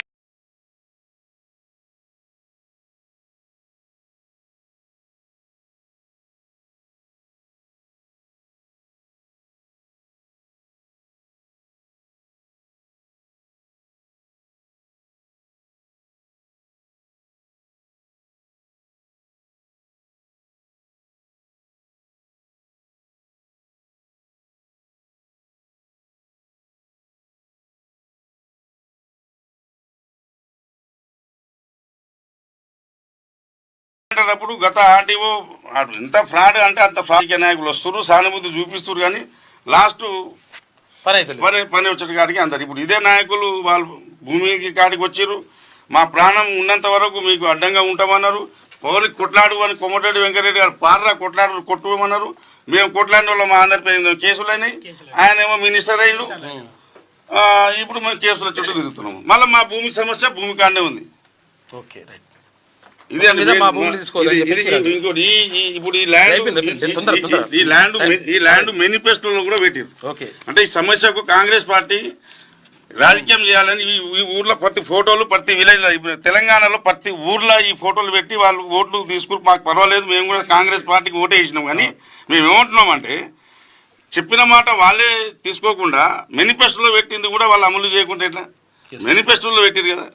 మాకు మేనిఫెస్టోలో పెట్టినందుకు మేము ఇతర పార్టీలు ఉన్నా ఏ పార్టీలు ఉన్నా కాంగ్రెస్ పార్టీకి సపోర్ట్ చేసి మా దగ్గర అత్యధికంగా ఓట్లతో ఎమ్మెల్యేలను గెలిపించాం. సార్ మాకు ఒకటే ఎజెండా, మాకు కావాల్సింది మా ఆన్లైన్ మాకు కావాలి, మా భూములు మాకు కావాలి. ఇది పాదయాత్ర మీరు ఏ సిటీ పెట్టినా ఏ ఫీచర్ సిటీ పెట్టినా ఏ సిటీ పెట్టినా మాకు వచ్చే లాభం ఏం లేదు. మా భూములు అయిన తర్వాత మీరు ఎన్ని డెవలప్మెంట్ చేస్తే ఆధారాలు లేవు, మాకు మేము బతకలేము. మా బతుకులు నాయకులు వీళ్ళని చూడండి ఎక్కడ పోయి బతారు వీళ్ళు ఏం చేసి బతారు. మా భూములు గుంజుకోవద్దని అంటారు. గుంజుకోవద్దు, మా భూములు తీసుకోవద్దు. మీరు ఏం జీవో చేస్తారో అది 5 లక్షలు, మాది 16 లక్షలు. ఈ ఫోటో తెలంగాణ మొత్తం పెట్టిన ప్రతి విలేజ్ లో ఈ ఫోటో పెట్టి ప్రచారానికి ఉపయోగపడదు. ఇతని ఫోటో ఇది మధ్యాహ్నం. Okay okay okay. వీళ్ళ నాయకులను ముందలుంచి కూర్చోండి మాట్లాడు. ఇది ఇక్కడ జరుగుతున్నటువంటి భూమికి సంబంధించినటువంటి అంశం. అయితే మొత్తం మీద మాకు అన్యాయం జరుగుతుంది కాబట్టి మా భూములు ఎట్టి పరిస్థితులు తీసుకోవద్దని చెప్పేసి అంటా ఉన్నారు ఇక్కడ ఉన్నటువంటి రైతులు. ఇక ఈనాడు దినపత్రిక అయిపోయింది, ఇక్కడ ఆంధ్రజ్యోతి చూద్దాం, లేట్ అయిపోతుంది ఇప్పటికే. ఇక బీహార్ కొత్త సీఎం సమ్రాట్ చౌదరి ఇవాళ ప్రమాణ స్వీకారం. ఎన్డీఏ శాసనసభాపక్ష నేతగా ఎన్నికైంది. నిన్న నితీష్కు పాదాభివందనం చేసి ఆశీస్సులు తీసుకున్నాడు సమ్రాట్. ఇక బీహార్లో బీజేపీ సారథ్యంలో ఏర్పాటు కానున్న తొలి ప్రభుత్వం సీఎం పదవికి నితీష్ రాజీనామా చేసిండు. ఇక్కడ కొత్త సర్కార్కు సహకరిస్తారని వెల్లడి. డిప్యూటీ సీఎం పదవికి తీసుకోవడానికి నితీష్ కుమారుడు నిశాంక్కు విముక్త వ్యక్తం చేసినట్టు నాకు అది ఏమొద్దని చెప్పిండట. గతంలో నితీష్ను గద్దె దించుతామని శపథం చేసిండు సమ్రాట్ చౌదరి అన్నట్టుగానే ఇప్పుడు ముఖ్యమంత్రి అయిపోతున్నాడు. ఇక 850 లోక్సభ సీట్లు రాష్ట్రాల్లో 815, ఇక యూటీల్లో 35. యూటీలు అంటే ఇక్కడ కేంద్రపాలిత ప్రాంతాలు అయిపోయింది ఉంటాయంట. మొత్తం మీద ఇదో నడుస్తూ ఉంది. ఇక రణరంగం అని చెప్పేసి ఒకవేళ మహిళా కోట అమలుకు సంబంధించి రేపటి నుంచి పార్లమెంటు ప్రత్యేక భేటీలు ఉంటాయి. రాజ్యాంగ సవరణ బిల్లు ఆమోదానికి 364 మంది సభ్యులు మద్దతు కావాలి. ఎన్డీఏ కూటమి ఎంపీలు 293 మందే ఉన్నారు. ప్రతిపక్షాల చీలికలకు మోడీ శిబిరం అని చెప్పేసి ప్రయత్నిస్తున్నాడని ఇక్కడ విపక్షాలు ఆరోపిస్తున్నాయి. ఇక తెలంగాణలో 25, యూపీలో 120 ఎట్లుంటాయి ఎంపీ స్థానాలని చెప్పేసి ముఖ్యమంత్రి అడుగుతా ఉన్నాడు. కాబట్టి ఈ వివక్ష పోవాలి, దక్షిణాది రాష్ట్రాలకు మంచి జరగాలని చెప్పేసి అంటున్నాడు. ఇక ఆలస్యం అన్యాయమే అని చెప్పేసి 2029లో ఇక్కడ ఏది మహిళా బిల్లుకు సంబంధించి మాట్లాడుతూ ఉన్నారు. ఇక నష్టం వాటిల్తే పాత డిఎంకేని చూస్తారు, ఉత్తరాది ఆధిపత్యం పెరిగితే భారీ ఆందోళనలు, తమిళనాడులోని ప్రతి కుటుంబం రోడ్డెక్కుతుందని చెప్పేసి ఇక్కడ ముఖ్యమంత్రి స్టాలిన్ అంటా ఉన్నాడు. 2 రోజుల్లో మళ్ళీ చర్చలు, ఇస్లామాబాద్ వేదికగానే ఇరాన్ అమెరికా శాంతి చర్చలు జరుగుతాయని చెప్పేసి ఒక వార్త కనిపిస్తూ ఉంది. మళ్ళా అమెరికాకు తర్వాత ఏది ఇరాన్కు మధ్య చర్చ జరిగే అవకాశం ఉందంట. అది మళ్ళీ పాకిస్తాన్లో జరుగుతాయా లేకపోతే జెనీవాలో చేద్దామని చెప్పేసి అనుకుంటున్నారు. మరి ఏం చేస్తారో చూడాలి. పర్యాటక గుట్టలు మొన్నటిదాకా మావోయిస్టులకు కంచుకోటగా కర్రెగుట్టలు ఉండే. ఈ కర్రెగుట్టలలో ఇప్పుడు మొత్తం కూడా మావోయిస్టులు ఏరివేసిండ్రు కాబట్టి, మావోయిస్టులు మొత్తం కూడా లొంగిపోయినారు కాబట్టి ఆ కర్రెగుట్టలని పర్యాటక ప్రాంతంగా, పర్యాటక కేంద్రంగా చేద్దామని చెప్పేసి భావిస్తుందంట ప్రభుత్వం. ఛత్తీస్గఢ్ సరిహద్దుల్లోని అడవులపై ప్రభుత్వం దృష్టి పడ్డది. ఇక ప్రత్యేకంగా కాటేజీలు, ఇక వ్యూ పాయింట్లు, వాచ్ టవర్లు. ములుగు జిల్లా వాజేడు, వెంకటాపూర్ మండలాల్లోని ప్రాంతాలను కలుపుతూ 13 కిలోమీటర్ల మేర రోడ్డు నిర్మాణం అట. గిరిజనులకు ఉపాధి కల్పన, భద్రతకు పోలీస్ అవుట్ పోస్ట్ కూడా పెడతారట. ఇక మిగిలింది 4 వారు లొంగిపోవాలని చెప్పేసి మావోయిస్టులకు మరోసారి డీజీపీ పిలుపునిచ్చిండు. తెలంగాణలో ఇక 4 ఉన్నారంట. ఎండల్లో ఓ చల్లని బీరు. గత ఏడాదితో పోలిస్తే జనవరి నుంచే భారీగా పెరిగినాయట అమ్మకాలు, బీర్ల అమ్మకాలు పెరిగినాయట. చల్లగా ఉంటుందని.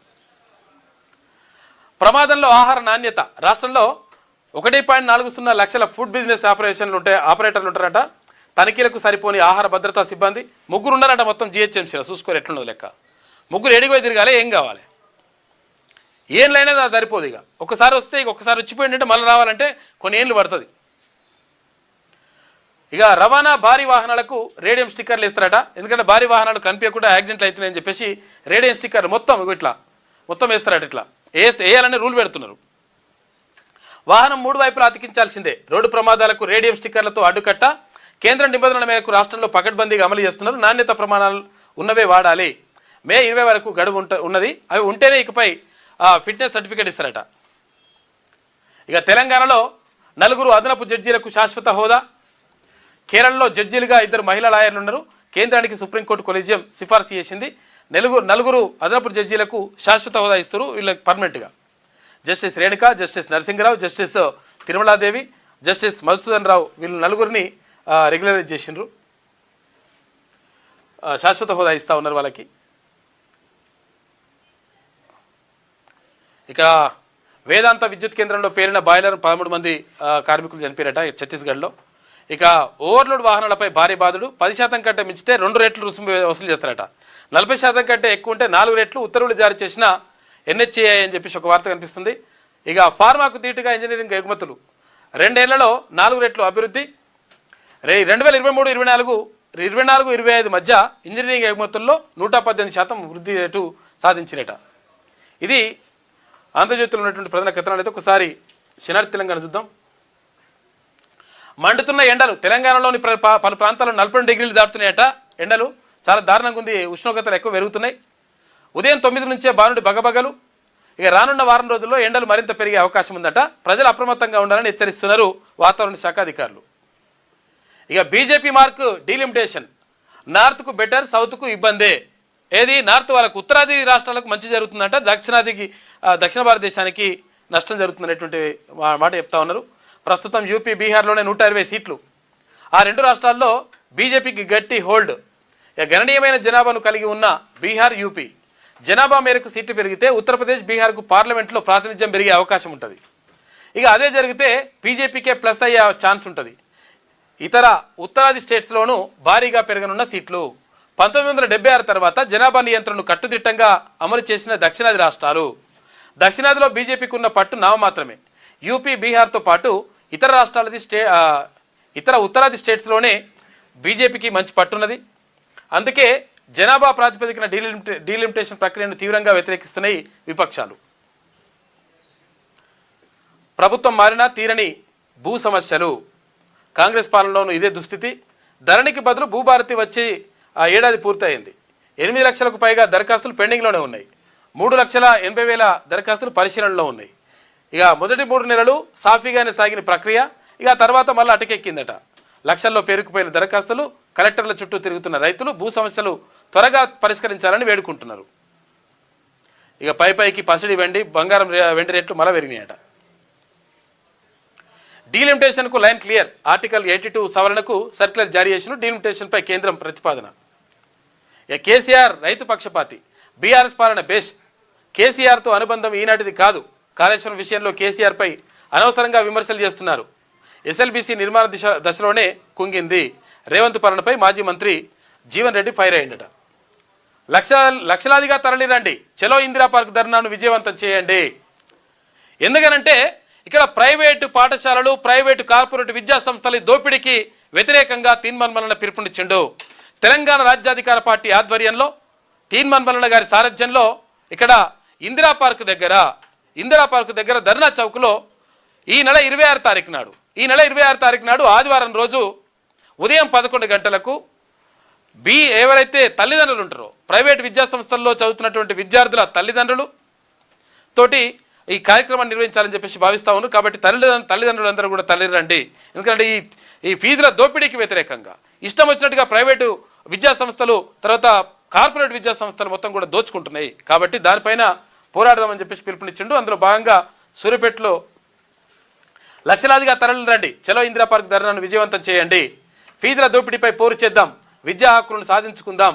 టీఆర్పీ రాష్ట్ర ప్రధాన కార్యదర్శి వట్టే జానయ్య యాదవ్ చలో ఇందిరా పార్క్ పోస్టర్ని ఆవిష్కరించారు. ఇక బీసీవై పార్టీ అధ్యక్షులు రామచంద్ర యాదవ్ మంగళగిరి ధర్మదీక్షకు జానయ్య మద్దతు తెలియజేసిండు. ఫీజుల దోపిడీకి వ్యతిరేకంగా విద్యార్థుల హక్కుల సాధన కోసం తెలంగాణ రాజ్యాధికార పార్టీ చేపట్టిన పోరాటానికి ప్రజలు సంపూర్ణ సహకారం అందించాలని టీఆర్పీ రాష్ట్ర ప్రధాన కార్యదర్శి వట్టే జానయ్య యాదవ్ తెలిపారు. ప్రైవేట్ విద్యా సంస్థలు విద్యార్థులపై అధిక ఫీజుల మోపుతూ తల్లిదండ్రులను తీవ్ర ఆర్థిక ఇబ్బందులకు గురిచేస్తున్నారని ఆయన ఆందోళన వ్యక్తం చేశారు. అందుకే ఈ సమస్య పరిష్కారం కోసం తెలంగాణ రాజ్యాధికార పార్టీ నిర్ణయం తీసుకుంది. కాబట్టి చలో ఇందిరా పార్క్, చలో ధర్నా చౌక్. ఏప్రిల్ 20న జగిత్యాలలో బీఆర్ఎస్ భారీ బహిరంగ సభ పెట్టాలని భావిస్తుందట. హాజరు కానున్న మాజీ సీఎం కేసీఆర్. ఏప్రిల్ 27 పార్టీ ఆవిర్భావ దినోత్సవం. ఆ తర్వాత నుంచి కాంగ్రెస్ ప్రభుత్వంపై పోరాటం ముమ్మరం చేస్తాం, డిక్లరేషన్లను ప్రకటించిన ప్రతి చోట సభలు పెడతాం, బీఆర్ఎస్ మాజీ మంత్రి కేటీఆర్ అంటున్నాడు. మరి డిక్లరేషన్ మంచిగా పెడతానంటున్నావు కేటీఆర్ అన్నా, మరి ఏంది ఇక్కడ బీసీ డిక్లరేషన్కి సంబంధించి ఇంతవరకు మాట్లాడతలేవు? నువ్వు మాట్లాడావు, హరీష్ రావు మాట్లాడావు, కేసీఆర్ మాట్లాడాడు. ఎందుకు మాట్లాడతలేరు? ఎందుకు దాని గురించి మీకు నోరెందుకు వస్తలేదు? బీసీల ఓట్లు అవసరం లేదా మరి మీకు? ఆ డిక్లరేషన్ల గురించి మాట్లాడుతుంటారు, ఫస్ట్ ఆడబెట్టుర్రి. ఏడా ఇక్కడ కామారెడ్డి డిక్లరేషన్కి సంబంధించి. ఛత్తీస్గఢ్లో దారుణం. ఇక శక్తి జిల్లాలో ఘోర ప్రమాదం. సింగితరాం వేదాంత పవర్ ప్లాంట్ బాయిలర్లో పేలుడు జరిగిందట. 13 మంది చనిపోయినట. పాపం జరిగిన నష్టం 25 లక్షల కోట్లు. ఇది ప్రాథమిక అంచనా మాత్రమే. నష్ట తీవ్రత ఇంతకు మించి ఉండొచ్చు. యుద్ధం వల్ల జరిగిన నష్టంపై ఇరాన్ ప్రకటించింది. మొత్తం మీద అట్లా జరుగుతూ ఉంది. ఇది శనార్థిలో ఉన్నటువంటి ప్రధాన కథనాలతో ఒకసారి నమస్తే తెలంగాణలో ఏముందో చూద్దాం. ఎన్నికల తర్వాత పెట్రోల్ వాత ఉంటుంది, గ్యారంటీ కూడా మనం ఫస్ట్ నుంచే చెప్తున్నాం. మనం ఈ ఎన్నికలు అయిపోయిన తర్వాత 4 రాష్ట్రాల ఎన్నికలు, అసెంబ్లీ ఎన్నికలు, తర్వాత ఒక కేంద్రపాలితంతో అసెంబ్లీ ఎన్నికలు అయిపోయిన తర్వాత పెట్రోల్ డీజిల్ రేట్లు పెరుగుతాయి, గ్యాస్ రేట్లు కూడా పెంచుతారు. రేపు 2వ విడత చర్చలు. పాక్లో అమెరికా ఇరాన్ మధ్య మరోసారి చర్చలు జరిగే అవకాశం ఉంది. ఇక 4 పాయింట్లతోటి చైనా శాంతి ప్రణాళిక రూపొందించిందట. లోక్సభ స్థానాలు 850 అయ్యే అవకాశం ఉందంట. రాష్ట్రాలకు 815, యూటీలకు 35. పెరిగిన సీట్లలో మహిళలకు 33% రిజర్వేషన్లు. 131వ రాజ్యాంగ సవరణకు కేంద్రం సంసిద్ధం వ్యక్తం చేసిందట. బీఆర్ఎస్ది రక్షణ, కాంగ్రెస్ది భక్షణ. హస్తం హయాంలోనే నాదర్గులు భూముల చెర అని చెప్పేసి ఒక కథనం వేసింది. మీరే చేసినని చెప్పేసి అనుకుంటారు. ఇట్లా దీక్షా శిబిరాలు ఎత్తేయండి, ఆందోళనలు కొనసాగిస్తే కేసులు పెడతాం, నాదర్గుల రైతులకు పోలీసులు బెదిరిస్తారట. కాంగ్రెస్ డిఎన్ఏలోనే దళిత వ్యతిరేకత, దళిత బంధువులు జైభీమ్ అని చెప్పేసి ఇక్కడ కేటీఆర్ మాట్లాడినట్టుగా అనిపిస్తూ ఉంది. ఇక మహాత్మా గాంధీల అంబేద్కర్ అందరివాడు, 125 అడుగుల విగ్రహాన్ని బందీ చేసిన రేవంత్ సర్కార్ అని చెప్పేసి ఇక్కడ కేటీఆర్ ఆరోపిస్తున్నాడు. జూన్ నుంచి రిజిస్ట్రేషన్ ఛార్జీల మోత, భూముల విలువ 30% వరకు పెంచే అవకాశం ఉందట. ఇక రీసోర్స్ మొబిలైజేషన్ సబ్ కమిటీ నిర్ణయం తీసుకుందని చెప్పేసి ఒక వార్త కనిపిస్తుంది. ఆర్థిక ఇబ్బందులతో రైతు ఆత్మహత్య. మెదక్ జిల్లా చెట్లతిమ్మాయిపల్లిలో ఘటన జరిగిందట. ఇది ఇక్కడ నమస్తే తెలంగాణలో ఉన్నటువంటి ప్రధాన కథనాలు. అయితే మొత్తం మీద జరుగుతున్నటువంటి పరిణామాలు ఇట్లా ఉన్నాయి. అయితే ఇక్కడ ఈ నెల 26న తలపెట్టినటువంటి చెలో ధర్నా చౌక్ కార్యక్రమానికి అందరూ కూడా తల్లిదండ్రులందరూ కూడా తరలి రావాలి. ఈ ప్రైవేటు విద్యాసంస్థలు, ప్రైవేటు కార్పొరేట్ విద్యాసంస్థల యొక్క దోపిడీకి వ్యతిరేకంగా ఈ పోరాటం సాగుతుంది. ఎందుకంటే ఇష్టం వచ్చినట్టుగా ఫీజులు పెంచుకుంటుంటే ఫీజుల నియంత్రణ లేదు, మనం లేదు. చేస్తామంటారు, మొత్తం అయిపోయిన తర్వాత అవతల పడతారు. కాబట్టి ఇది పోవాల్సిన అవసరం ఉన్నది. ఇది పోవాలంటే, ఈ ఫీజుల దోపిడీ ఆగాలంటే డెఫినెట్గా మనమందరం ఒక్కటి కావాల్సిన అవసరం ఉన్నది. తల్లిదండ్రులందరూ కూడా, ఏది ప్రైవేటు కార్పొరేట్ విద్యా సంస్థల్లో చదువుతున్నటువంటి తల్లిదండ్రులందరూ కూడా కథలు రావాలి. పీల్చి పిప్పియేస్తులు మొత్తం కూడా నాశనం చేస్తూ ఉన్నారు. ఇష్టం వచ్చినట్టుగా ఫీజులతోటి మొత్తం కూడా అవుతా ఉంది. కాబట్టి ఇటువంటి ఫీజుల దోపిడీని అరికట్టాలంటే 100% ఇది ఏది ఈ ధర్నా చౌక్కి తీర్మాన్ మల్లన్న పిలుపునిచ్చిండు. తెలంగాణ రాజ్యాధికార పార్టీ ఆధ్వర్యంలో జరుగుతున్నటువంటి ఈ రైట్ టు ఎడ్యుకేషన్ యాక్ట్ని ఇంప్లిమెంట్ చేయాలి. తర్వాత ఈ ఫీజుల దోపిడీని అరికట్టాలని చెప్పేసి తీర్మాన్ మల్లన్న చెప్తా ఉన్నాడు. కాబట్టి దీనికి 100% అందరూ కూడా తరలి రండి. ఎందుకంటే విద్యార్థుల యొక్క తల్లిదండ్రుల బాధలు ఎట్లున్నాయి, వాళ్ళ కష్టాలు ఎట్లున్నాయి అని చెప్పేసి అందరూ కూడా తెలియజేయాలనేటువంటి ఉద్దేశంతో తర్వాత ప్రభుత్వం దీనిపైన 100% దిగి రావాలి. దీనిపైన ప్రత్యేకంగా ఫీజుల నియంత్రణ కోసం మరి ప్రభుత్వం చర్యలు తీసుకోవాల్సిన అవసరం ఉన్నది. తర్వాత రైట్ టు ఎడ్యుకేషన్ యాక్ట్ని ఇంప్లిమెంట్ చేయాల్సినటువంటి అవసరం కూడా ఉన్నది. కాబట్టి దానిపైన పోరాటానికి మీ అందరూ కూడా తరలి రావాలని కోరుతా ఉన్నాడు తీర్మాన్ మల్లన్న. అనేది ఇప్పుడు ఎండాకాలం స్టార్ట్ అయింది. ఎండాకాలం స్టార్ట్ అయిన తర్వాత కొంచెం మరి జాగ్రత్తగా ఉండాలి అధికారులు. కాకపోతే మళ్ళీ 10 నిమిషాలకు ఒకసారి 15 నిమిషాలకు ఒకసారి కరెంటు పోతుంది. ఈ హైదరాబాద్ని ఎట్లా పోతే ఊళ్ళో ఎట్లుంటుందో పరిస్థితి అర్థం చేసుకోవచ్చు. మనం ఈ వార్తల్లోకి వెళ్తే ఫ్యూచర్ సిటీలో లండన్ వర్సిటీ క్యాంపస్, హైదరాబాద్లో కొలువు తీరనున్న తొలి విదేశీ యూనివర్సిటీ ఇదే అని చెప్పేసి ఒక వార్త కనిపిస్తూ ఉంది. తాత్కాలికంగా లేక్ వ్యూ గెస్ట్ హౌస్లో ఏర్పాటు చేస్తామని చెప్పేసి అంటున్నారు. లేక్ వ్యూ గెస్ట్ హౌస్లో ఏర్పాటు చేస్తారా, ఇంకో దగ్గర ఏర్పాటు చేస్తారా తర్వాత విషయం ఏంటంటే ఇక్కడ ఫార్మాసిటీ ఇక్కడ మహేశ్వరం కానీ లేకపోతే ఇక్కడ ఇబ్రహీంపట్నం నియోజకవర్గాల్లో ఫార్మాసిటీ అని చెప్పేసి తీసుకొచ్చింది గతంలో ఉన్నటువంటి బీఆర్ఎస్ ప్రభుత్వం. అప్పుడు కేసీఆర్ తీసుకొస్తే అక్కడ ఉన్నటువంటి రైతులందరూ కూడా ఈ ఫార్మాసిటీ తీసుకొచ్చి మా జీవితాలను నాగం చేస్తారా, మా భూములు గుంజుకుంటారా అని చెప్పేసి రైతులందరూ ఆందోళన వ్యక్తం చేస్తే ఆ తర్వాత ఎలక్షన్స్ వచ్చినాయి. ఎన్నికల ప్రచారానికి తర్వాత కాంగ్రెస్ నాయకులందరూ కూడా పోయినారు. తర్వాత మేము కూడా పోయినాం. అక్కడికి పోయినప్పుడు ఏమని చెప్పిండ్రు, కాంగ్రెస్ పార్టీ హామీ ఇచ్చింది. ఏమని, మీ భూములు ఎట్టి పరిస్థితుల్లో గుంజుకోము, బీఆర్ఎస్ ప్రభుత్వం ఉంటే అట్లా గుంజుకొని మీకు అన్యాయం చేస్తుంది కాబట్టి మీ భూములు మీకు ఇచ్చేస్తామనేటువంటి హామీ ఇచ్చింది కాంగ్రెస్ పార్టీ. అందులో చాలామంది ముఖ్య నాయకులందరూ కూడా అక్కడికి వచ్చి ఎన్నికల ప్రచారంలో పాల్గొన్నారు, మాట్లాడిన తర్వాత ఇప్పుడు సపోర్ట్ చేయకుంటే ఇప్పుడు మళ్ళీ గ్రీన్ఫీల్డ్ హైవే పేరుతోటి మా భూములు పోతున్నాయని చెప్పేసి రైతులు వచ్చిండ్రు. రండి వచ్చిండ్రు వాళ్ళు. అయితే విషయం ఏంటంటే ఈ ఫార్మాసిటీ పేరుతోటి మేము భూములు పోతున్నాయని చెప్పేసి అనుకుంటే మాకు భూములు పోవని చెప్పి మాకు హామీ ఇచ్చిండ్రు. ఇప్పుడేమో మళ్ళీ మా భూములు గుంజుకుంటామని చెప్పేసి అంటున్నారు. అంటే అక్కడ ఫార్మాసిటీ రద్దు చేసినామని చెప్పింది ప్రభుత్వం. మరి రద్దు చేసినట్టు ఉండాలి. కాకపోతే ఏమవుతుందంటే ఇప్పుడు ఏది హైకోర్టుకి ఇచ్చినటువంటి అఫిడవిట్లో ఏమని చెప్పినట్టు మళ్ళీ ఫార్మాసిటీ రద్దు ఏం కాలేదు, ఫార్మాసిటీ అట్లనే కొనసాగుతుంది కాబట్టి మీ భూమి గుంజుకుంటాం అనేటువంటి మాట మళ్ళీ చెప్తున్నట. దాంతో ఆందోళన చెందినటువంటి రైతులు ఇక్కడికి వచ్చిండ్రు. చెప్పండి, పట్టుకోండి. నమస్తే సార్. ఇందులో ముఖ్య విషయం ఏంటంటే అండి, వీళ్ళు ఫార్మాసిటీని రద్దు చేస్తామని మేనిఫెస్టోలో హామీ ఇచ్చిండ్రు, భూములు కాపాడతామని కూడా హామీ ఇచ్చారు. అయితే తర్వాత మేము ఎప్పుడైతే ఫార్మాసిటీ రద్దు అయిపోయింది కాబట్టి మా భూములు మొత్తం హక్కులు మాకు కల్పించాలని కోర్టుకు పోయినప్పుడు అప్పుడు సావు కబూర్ సల్లగా చెప్పినట్టు 2024లో కోర్టులో చెప్పారు, లేదు మేము ఫార్మాసిటీని రద్దు చేయలే.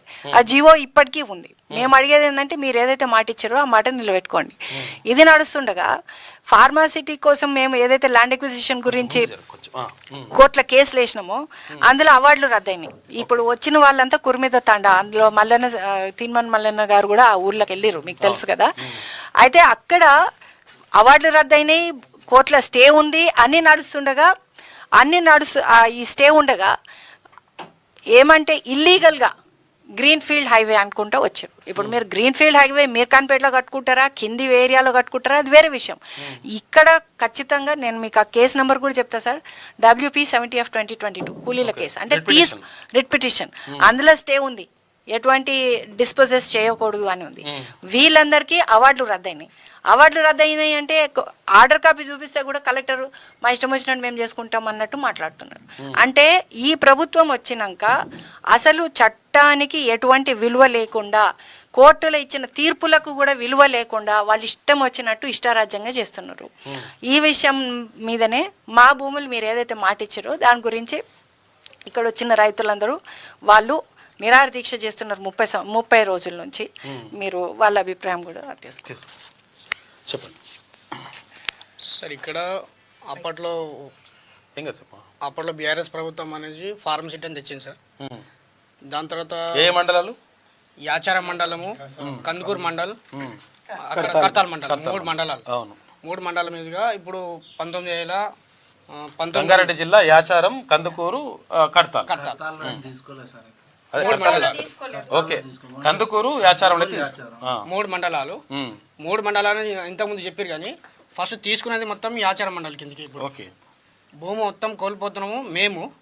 వాళ్ళ మండలాలు చెప్పారు కానీ వాళ్ళ మండలాలు ఇక్కడ సేకరించలేదు. కందుకూరు మండలం అన్నారు కానీ అక్కడ సార్లవాళ్ళపల్లి ఒకటి ఉంది. అక్కడ ఏం చేశారంటే మొత్తం బడాబాబులు, మినిస్టర్లు వాళ్ళ భూములు ఉన్నాయి. ఎక్కడ? సార్లవాళ్ళపల్లి, కందుకూరు మండలం సార్లవాళ్ళపల్లి. వాళ్ళు తీసుకోవట్లేదు. వాళ్ళే ఉన్నాయి కాబట్టి వాళ్ళని వదిలేసారు. అక్కడ వాళ్ళే వదిలేసారు. కానీ మా ఎస్టీ వాళ్ళు మేము లంబడలో ఉన్నాం కాబట్టి వీళ్ళు ఏం చేయలేరు, వీళ్ళు ముందుకు రారు, కొట్లాడారు అనేసుకుని మా భూములు ఆక్కుంటున్నారు. పెద్దల భూములు తీసుకోవట్లేదు కానీ మా భూములు తీసుకుంటున్నారు ముఖ్యంగా. అంటే మేము ఇక్కడ కొట్లాడడానికి ముందుకు పోము కదా అనేసుకొని మా భూములు తీసుకుంటున్నారు. ఇంకోటి ఇంత ముందు సార్ మాకు రేవంత్ రెడ్డి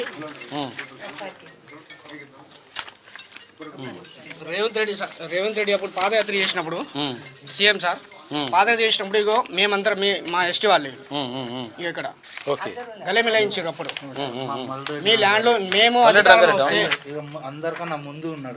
అధికారంలో వస్తే మీ భూములు మీకు ఫార్మసిటీ క్యాన్సిల్ చేసి మీ భూములకు ఇస్తామనేసి మాకు మాట ఇవ్వడం జరిగింది. మేనిఫెస్టో కూడా చేసారు. కానీ ఇప్పటి వరకు వాళ్ళు చెప్పిన మాట మాటల పరంగా ఉంది కానీ మా గరీబులను ఏ న్యాయం చేయలేదు. ఫార్మసిటీ రద్దు చేస్తున్నట్టుగా లేదు. ఫార్మసిటీ రద్దు అని మాట చెప్పారు. మాట చెప్పడం కాదండి, మోసం జరిగింది. మోసం ఏం జరిగిందంటే మీరు ఇచ్చిన మాట నిలబెట్టుకోవట్లే. ఉల్టా ఏం చేస్తున్నారంటే గత సంవత్సరం కూడా మొత్తం 4 ఊర్లలో ఫెన్సింగ్ వేసిందండి. అది కూడా ఇల్లీగల్. మనం చెప్పాల్సింది ఏంటంటే రాహుల్ గాంధీ గారు పొద్దున్న లేస్తే నేను రాజ్యాంగం గురించి మాట్లాడతా, జై భీమ్ జై రాజ్యాంగం అంటారు. ఇక్కడ వచ్చి నిన్ననే అంబేద్కర్ జయంతి సందర్భంగా మనం మాట్లాడుకోవాల్సింది ఆయన ఇచ్చిన హక్కులను కాలరాస్తూ ఈ ప్రభుత్వము పూర్తిగా చట్ట వ్యతిరేకమైన చర్యలు చేస్తున్నారు. ఏంటంటే కోర్టు స్టేను కూడా లెక్క చేయట్లేదు. కోర్టు ఇచ్చిన ఆర్డర్లు అంటే గౌరవ తెలంగాణ హైకోర్టు ఏం చెప్పినా మాకు లెక్క లేదు. ఏసీపీ డీసీపీ వాళ్ళ దగ్గర పెట్టి ఫెన్సింగ్ లేపించి మేము మీ భూములు ఎట్లన్నా గుంజుకుంటాం. మొన్న ఆర్డీఓ కూడా 40 మంది పోలీసులను తీసుకొచ్చి నేను డౌజర్ పెడతా, ముందు సాఫ్ చేస్తా, తర్వాత మాట్లాడుకోండి అంటే ఎంత అన్యాయము. ఈరోజు ప్రజాప్రభుత్వం తీసుకొస్తా, ప్రజాపాలన తీసుకొస్తా అని 7వ హామీ ఇచ్చిర్రు, గ్యారంటీ ఇచ్చిర్రు రేవంత్ రెడ్డి గారు. మరి ఇదేనా ఆయన చేసిన ప్రజాపాలన? ఇంకో విషయం, మాకు ఒకటే డిమాండ్, భూములు ఇచ్చిపెట్టాలి. మీరు ఫార్మసిటీ ఏదైతే రద్దు చేస్తామన్నారో రద్దు చేయండి.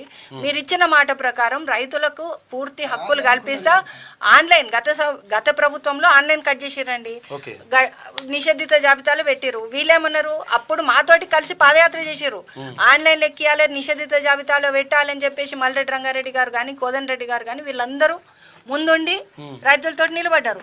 మరి ఈ రోజు అదే విషయం మేము ప్రశ్నిస్తుంటే మాకు చెయ్యండి అంటే లేదు మాతోడు కాదంటున్నారు, లేకపోతే మేము చెయ్యమని రకరకాల మాటలు చెప్తున్నారు. ఆ రోజు ఒప్పైనది, ఆ రోజు తప్పైనది, ఈ రోజు ఒప్పు అవుతుంది, ఆ రోజు ఒప్పైనది, ఈ రోజు తప్పు అవుతుంది. ఇది జరుగుతున్న విషయం. ఇది పచ్చి ఏమంటారంటే పూర్తిగా మోసపూరితంగా బిహేవ్ చేస్తున్నారు వీళ్ళు. ఆర్డీఓ గారు ఇంతకుముందు ఉన్న ఆర్డీఓ గారు వెంకటాచారిగూడంగా వాళ్ళు ఏం చెప్పారంటే సరే మా తప్పు జరిగింది, మా వల్ల తప్పు జరిగింది అంటే ఆన్లైన్ కట్ చేశారు. రైతులు మాకు తెలియకుండా నైట్ అవార్డులు పాస్ చేసి మా పేరు మీద ఉన్న భూములు పట్టా భూములు టీజీఐస్ కింద చేంజ్ చేసేసారు. సార్ ఇది ఎందుకు జరిగింది, మా పర్మిషన్ లేకుండా మీరు ఎట్లా చేస్తారు అనేసి మేము కోర్టుకు వెళ్ళేసరికి సరే సార్ కోర్టులో ఏం చెప్పారు, మా వల్ల తప్పు జరిగింది, మీకు చేస్తాము, మీకు న్యాయం చేస్తాము, మేము రిటర్న్ మీకు మా వల్ల తప్పు జరిగింది కాబట్టి మేము రిటర్న్ చేస్తామని చెప్పారు. పేపర్ ప్రకటన కూడా చేశారు వీళ్ళు. ఇప్పుడేమంటారు ఇంతకుముందు ఆర్డీఓ వెళ్ళిపోయారు కదా, ఆయన చేసిపోయిండు. ఇప్పుడున్న ఆర్డీఓ ఏమంటున్నారు మాకు తెలియదు, ఆయన చేసిపోయిండు, మాకు చేయడానికి లేదు. అంటే చేసేది మాత్రం మీరు, తప్పు చేస్తారు మీరే, కానీ మళ్ళీ సవరించడానికి మీ దగ్గర ఎందుకు లేదు? అదే మాట చేయాలి కదా, అదే మాట అడగాలంటే మరి అది నోటిఫికేషన్ మీరు చేయాలి. ఇంకోటి ఆ కుర్చీలో ఎవరుంటే వాళ్ళు చేయాలి, చేయాలంతే చేయాలి. ఇంకోటి ఊరికి 1 కిలోమీటర్ ఇష్టపడతామని చెప్పారు అప్పుడు. ప్రతి ఒక్క ఊరికి ఉంది, కురిమిదకు 1 కిలోమీటర్ ఇష్టపెట్టారు. మా తండలకు మా ఊర్లకు ఆనుకొని మా ఇంటికి ఆనుకొని పెన్షన్ ఇస్తున్నారు. ఇప్పుడు మా పరిస్థితులు ఏంటి? ఎక్కడ పోయి బతకాలి మేము? ఊర్లు ఇచ్చిపెట్టి ఆ తండాలు ఇచ్చిపెట్టి వాళ్ళు ఉన్న ఊరు చుట్టూ బౌండరీ వేసేస్తే మేము బయటకి ఎట్లా వెళ్ళాలి? కాబట్టి మొత్తం మీద ఇక్కడ ఇప్పుడు ఫార్మాసిటీ రద్దు అని చెప్పిండ్రు, ఆ రద్దు చేసినట్టుగానే మొత్తం కూడా రద్దు చేయాలి, లేకపోతే రద్దు లేదని చెప్పేసి మళ్ళీ హైకోర్టులో అఫిడవిట్ వేస్తున్నారు. దానివల్ల ఏమంటారంటే మోసం చేసిండ్రు ఒక రకంగా మాకు, ఎందుకంటే రద్దు అని చెప్పేసి రద్దు చేయకుండా అట్లనే ఉంచిండ్రు. తర్వాత కూడా ఏంటంటే అది 100% రద్దు చేసి మా భూములు మాకు ఇచ్చేయాలని చెప్పేసి కోరుతా ఉన్నారు అక్కడ ఉన్నటువంటి రైతులు. కాబట్టి ఇక్కడ కందుకూరు మండలం కానీ తర్వాత యాచారం మండలం కానీ, ఈ 2 మండలం, యాచారంలో ఎక్కువ శాతం ఇప్పుడు వీళ్ళు వచ్చిన వాళ్ళంతా యాచారం నుంచి, కుర్మిద విలేజ్ నుంచి. అయితే ఈ యాచారం మండలంలో ఉన్నటువంటి దాని తర్వాత ఇంకా ఇక్కడ ఒకవేళ కందుకూరు తీసుకుంటే కందుకూరు కానీ, ఈ 2 మండలాల్లో ఉన్నటువంటి ఏదైతే భూములు తీసుకున్నారో ఫార్మాసిటీకి తీసుకున్నటువంటి భూములను మా భూములు మాకు తిరిగి ఇచ్చేయాలని చెప్పేసి వాళ్ళు అడుగుతున్నారు. అది లెక్క. అంటే వాళ్ళు తీసుకోలేదు. తిరిగియడం కాదండి, ఇక్కడ తిరిగియడం కాదు. యాక్చువల్ గా వాళ్ళు ఇల్లీగల్ గా వాళ్ళు ఏమైందంటే మేము స్టే తెచ్చుకున్నాం, అందరు చెప్పు, ఇది స్టే తెచ్చుకున్నారు. స్టే తెచ్చుకున్నాక అప్పుడు గతంలో కాంగ్రెస్ ప్రభుత్వం ఏం చెప్పింది, ఈయన భూములను కాపాడతాము, ఈయన కాదు తీసుకున్నవి కూడా అప్పుడు ఇచ్చేస్తామని అన్నాం. మేము అదంటలే, ఏదైతే ఈయన భూములు ఉన్నాయో ఇప్పటిదాకా ఇవ్వని వాళ్ళది మీరు నోటిఫికేషన్ నుంచి మినహాయింపు చేయండి. కంప్లీట్ ఏదైతే మీరు ఇచ్చిన రక్షించండి అని చెప్తున్నారు. కనీసం కాదు, వాళ్ళు ఇచ్చారు సార్, మాట ఇచ్చారు కదా, వాళ్ళు ఇచ్చిన మాట గవర్నమెంట్ ల్యాండ్ తీసుకున్నారు ఆల్రెడీ సార్. ఇప్పుడు ఇది ఏమైందంటే ఇప్పుడు ఇది ఏమైందంటే గత ప్రభుత్వం వాళ్ళు తెలంగాణ ఏర్పడ్డ తర్వాత ఉమ్మడి ఏపీ ఉన్నప్పుడు మాకు ఎలాంటి ఇబ్బంది లేదు, మా దగ్గర నోటిఫికేషన్కి రాలేదు, మాకు ఎలాంటి భూమి సమస్య కానీ ఇతర సమస్యలు కానీ లేవు. తెలంగాణ తెచ్చుకున్నాం నాయన అని అందరం మా పిల్లలే చనిపోయి మా ఉద్యమ జీవితాలంతా సర్వనాశనం చేసి తెలంగాణ తెచ్చుకున్న తర్వాత ఆయన ఉమ్మడి కరీంనగర్ కానీ లేకుంటే అక్కడ మెదక్ కానీ అక్కడ ల్యాండ్కి యాక్వరేషన్ పోలేదు. ఆయన మొత్తం మాకు హైదరాబాద్ సెంట్రల్ సిటీకి, క్యాపిటల్ సిటీకి 35 కిలోమీటర్లు ఉన్న మా గిరిజన తండాలు, మా దగ్గర ఉన్న ఊర్లను టార్గెట్ పెట్టుకొని వాళ్ళు ఫార్మాసిటీ అనే పేరు ముసుగుతో మా దగ్గరికి ల్యాండ్ తీసుకొని వచ్చారు గత ప్రభుత్వం. అయితే మేము ఏం చేసినామంటే మేము ఫార్మాసిటీకి ల్యాండ్ ఎట్టి పరిస్థితుల్లో ఇయ్యము, మేము తీర్మానాలు కూడా ఇయ్యము అంటే వాళ్ళు ఏం చేసినట్టు ఇది ప్రభుత్వ భూమి, ప్రభుత్వము ఎప్పుడైనా గుంజుకుంటుంది మీ దగ్గర, మాతోని కాంప్రమైజ్గా వెళ్తే మీకు నష్టపరిహారం అందరికీ ఒకటే న్యాయంగా చేస్తాము. మీ పట్టా భూములు కానీ మీ ఇళ్ళకు కానీ మీ పిల్లల జీవితాల ఉద్యోగాలు కానీ అవన్నీ మేము తీర్మానాలు చేసి జీవోను తయారు చేసి ఇస్తాం. మీరు అప్పుడు సుప్రీంకోర్టుకి హైకోర్టుకి వెళ్ళొచ్చు, సుప్రీంకోర్టుకి వెళ్ళొచ్చు, మీకు ఎలాంటి నష్టం చేయము, మీ వ్యవసాయం పనికి వచ్చే భూమి మేము ఎట్టి పరిస్థితిలో తీసుకోము అనేది కూడా జీవో అమలు చేసి ఇస్తాము. అంటే మాతో సహకారం చేస్తే, లేకుంటే మేము దౌర్జన్యం చేసి భూమి గుంజుకుంటామని వాళ్ళు గత ప్రభుత్వంలో ప్రభుత్వ అధికారులు, అప్పుడు ఉన్న కలెక్టర్లు, అప్పుడు ఉన్న ప్రభుత్వ అధికారులు, రాజకీయ సంబంధించిన మినిస్టర్లు చెప్పారు. అయితే మేమేం చెప్పినామంటే ఇది అసైన్మెంట్ ల్యాండ్ ఇనాం భూమి కాబట్టి ప్రభుత్వం వాళ్ళు మేము 2-3 లాయర్లకు ఇతర మేధావులకు కూడా మేము వాళ్ళ దగ్గర పోయి చర్చిస్తే ఇది ప్రభుత్వాన్ని అవసరానికి ఉన్న అసైన్మెంట్ భూమి కాబట్టి ఇది గుంజుకుంటారు, వాళ్ళకి హక్కు ఉంది, ప్రభుత్వ అవసరానికి చూపించుకొని తీసుకోవచ్చు అని హక్కు ఉంది అని వాళ్ళు ప్రొసీడింగ్లో వెనక సైడ్ ఉన్న ఒక 18 అంశాల దగ్గర మాకు చూపించడం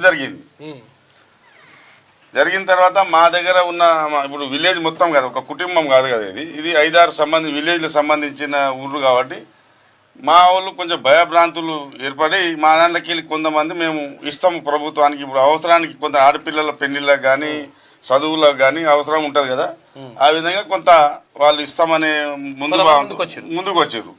ముందుకు వచ్చినాక ఇప్పుడు ఒక సగం భాగం ముందుకు పోయినాక మాకంతా చిల్లర చెదగం అవుతామని మేము అంటే అప్పుడు న్యాయమైన డిమాండ్ కూడా అడగలేము కదా, అంటే పట్ట భూములు మళ్ళీ పట్టా భూములు తీసుకోమని వీళ్ళు జీవో కూడా తర్వాత ఇయ్యరు అవన్నీ ఉద్దేశంతో మేము ముందు మాకు తెలియదు ఎలాంటి ఆపదలు వస్తాయో ముంగట అనేది మనకు తెలియదు.